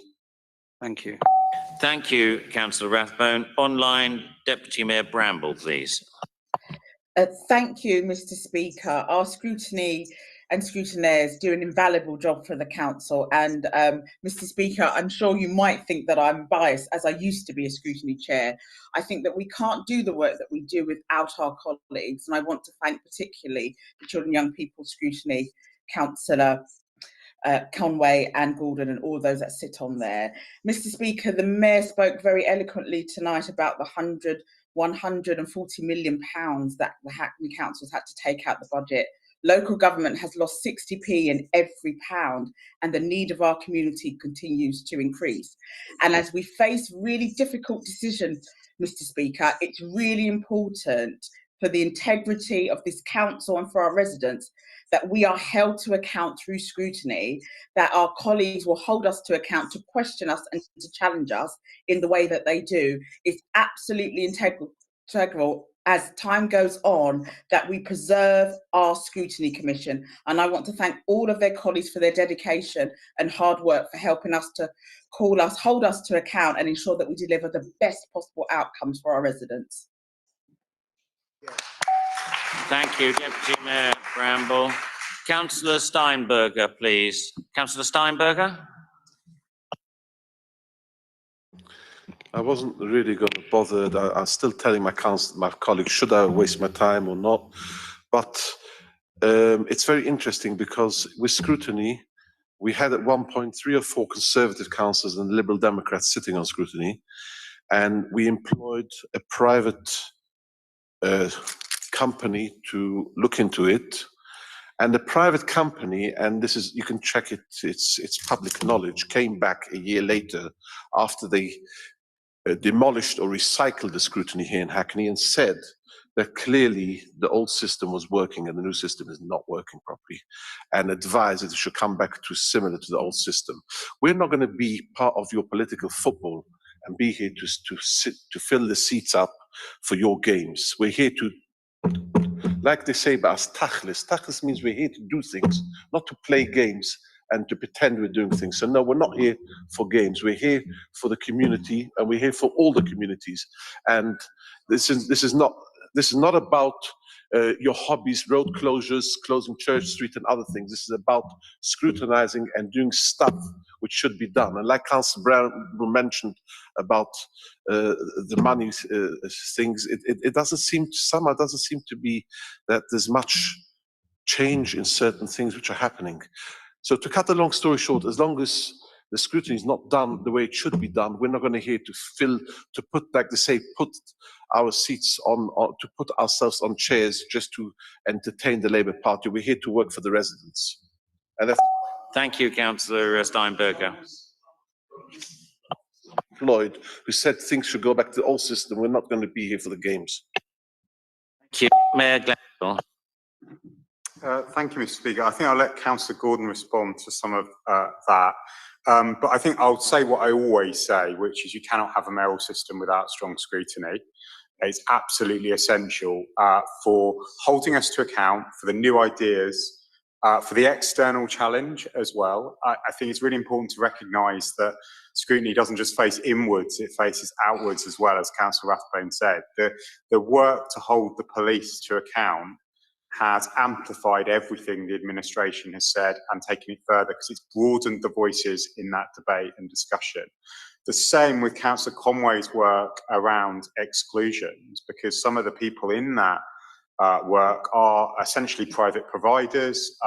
They're schools that are beyond our own local regulation. They involve the independent voices that take part in children and young people's scrutiny. And we've had national figures take part in our scrutiny. You know, Kevin Fenton has come to speak to us. Lord Kerslake has come to speak to us. Some of the most interesting practitioners in pedagogy have come to speak to us because of our fantastic scrutiny function. And at many points during the pandemic, Health in Hackney was the biggest night out going. It was where you heard about where we were on the vaccine programme, where we saw what the idiosyncrasies and the challenges of the national programmes and how they were translated into local delivery. And we, at this moment, at this annual period, we always congratulate scrutiny, but there is something beyond what even Councillor Gordon said. We haven't just kept up the investment in scrutiny and its respect within the organisation, we kept it going through the pandemic. So many places residualised all forms of governance into a tight relationship between the chief executive and the executive, and they abandoned all pretence to local democracy. We did not do that here, and within 2 months, I think even less of the pandemic, the former chief executive and I were before the scrutiny panel being held to account for early response. That is the absolute strength. You know, Councillor Steinberg is looking through some papers. I don't know what they are, but the scrutiny in this borough is stronger than it's ever been. We would really welcome your involvement, and I hope that residents that have been part of this process and that the work that we do is recognised beyond this chamber. And the last bit it is the best apprenticeship going. If you are a councillor in this borough and you aspire to sit in any of these seats, the best way to do it is via scrutiny. I didn't quite last a year as chair living in Hackney, but it was one of the best experiences of my life. And I think nearly everyone in the cabinet and the executive have served in scrutiny and got their spurs in scrutiny. It's an absolutely vital function. And I pay tribute to Councillor Gordon and all the scrutiny chairs that have taken part in this work, and also the relationship that they've built with Audit and Councillor Sharman, because it is a very tight relationship that is crucially important, especially about financial matters. Thank you, Mayor Glanville. Councillor Patrick.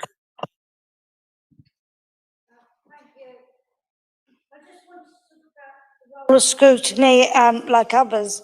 Obviously, I chair the Living in Hackney Scrutiny Committee. I think one of the things that has also been referred to tonight is the way that scrutiny can look outwards and take up the concerns of our residents. One of the ways we did this was with Thames Water. I've had Thames Water at Living in Hackney, unfortunately, about 6 times now. I say unfortunately because every time they come, it's about a flood, and it's about where residents have been flooded, residents have been upset, residents have been worried, they've been scared for their lives in many occasions, especially in Queen's Drive, where basements got flooded and people had to get out very quickly. So we play an important part. Residents wouldn't have been able to hold Thames Water to account like the way the council come. They don't have to come, but they look pretty silly if they didn't come. So, they come and we can hold their senior executives to account for the distress that they have caused local residents.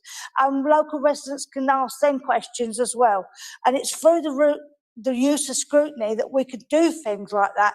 That's why it's so important to the residents of Hackney.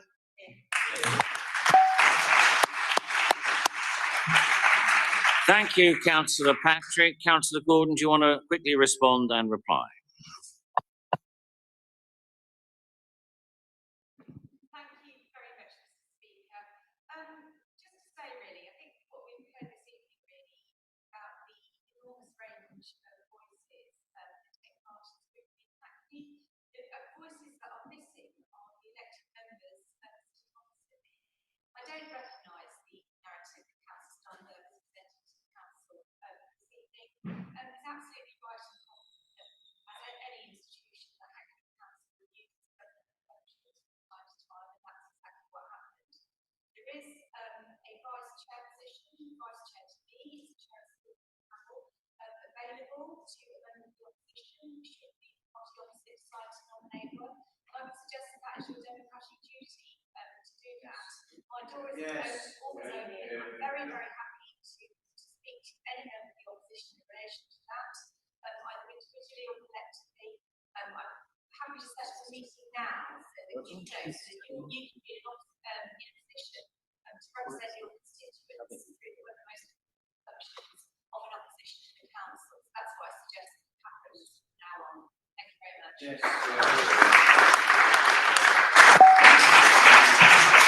Thank you, Councillor Gordon. Can we agree the recommendations?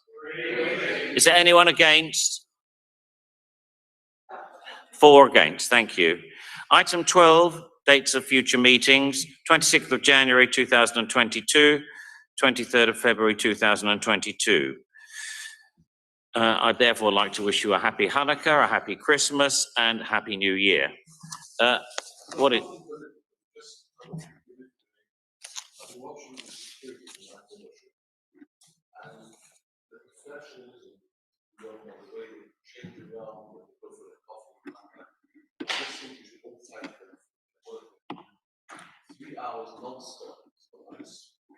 I think we can agree with that, and I'd also like to thank Andrew for his assistance in ensuring the online involvement with the meeting went well.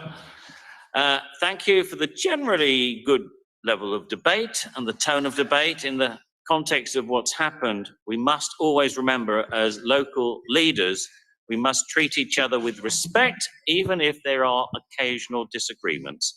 Thank you very much for attending. Have a safe journey home. Good night. Ladies and gentlemen, please be upstanding for the Speaker of the London Borough of Hackney.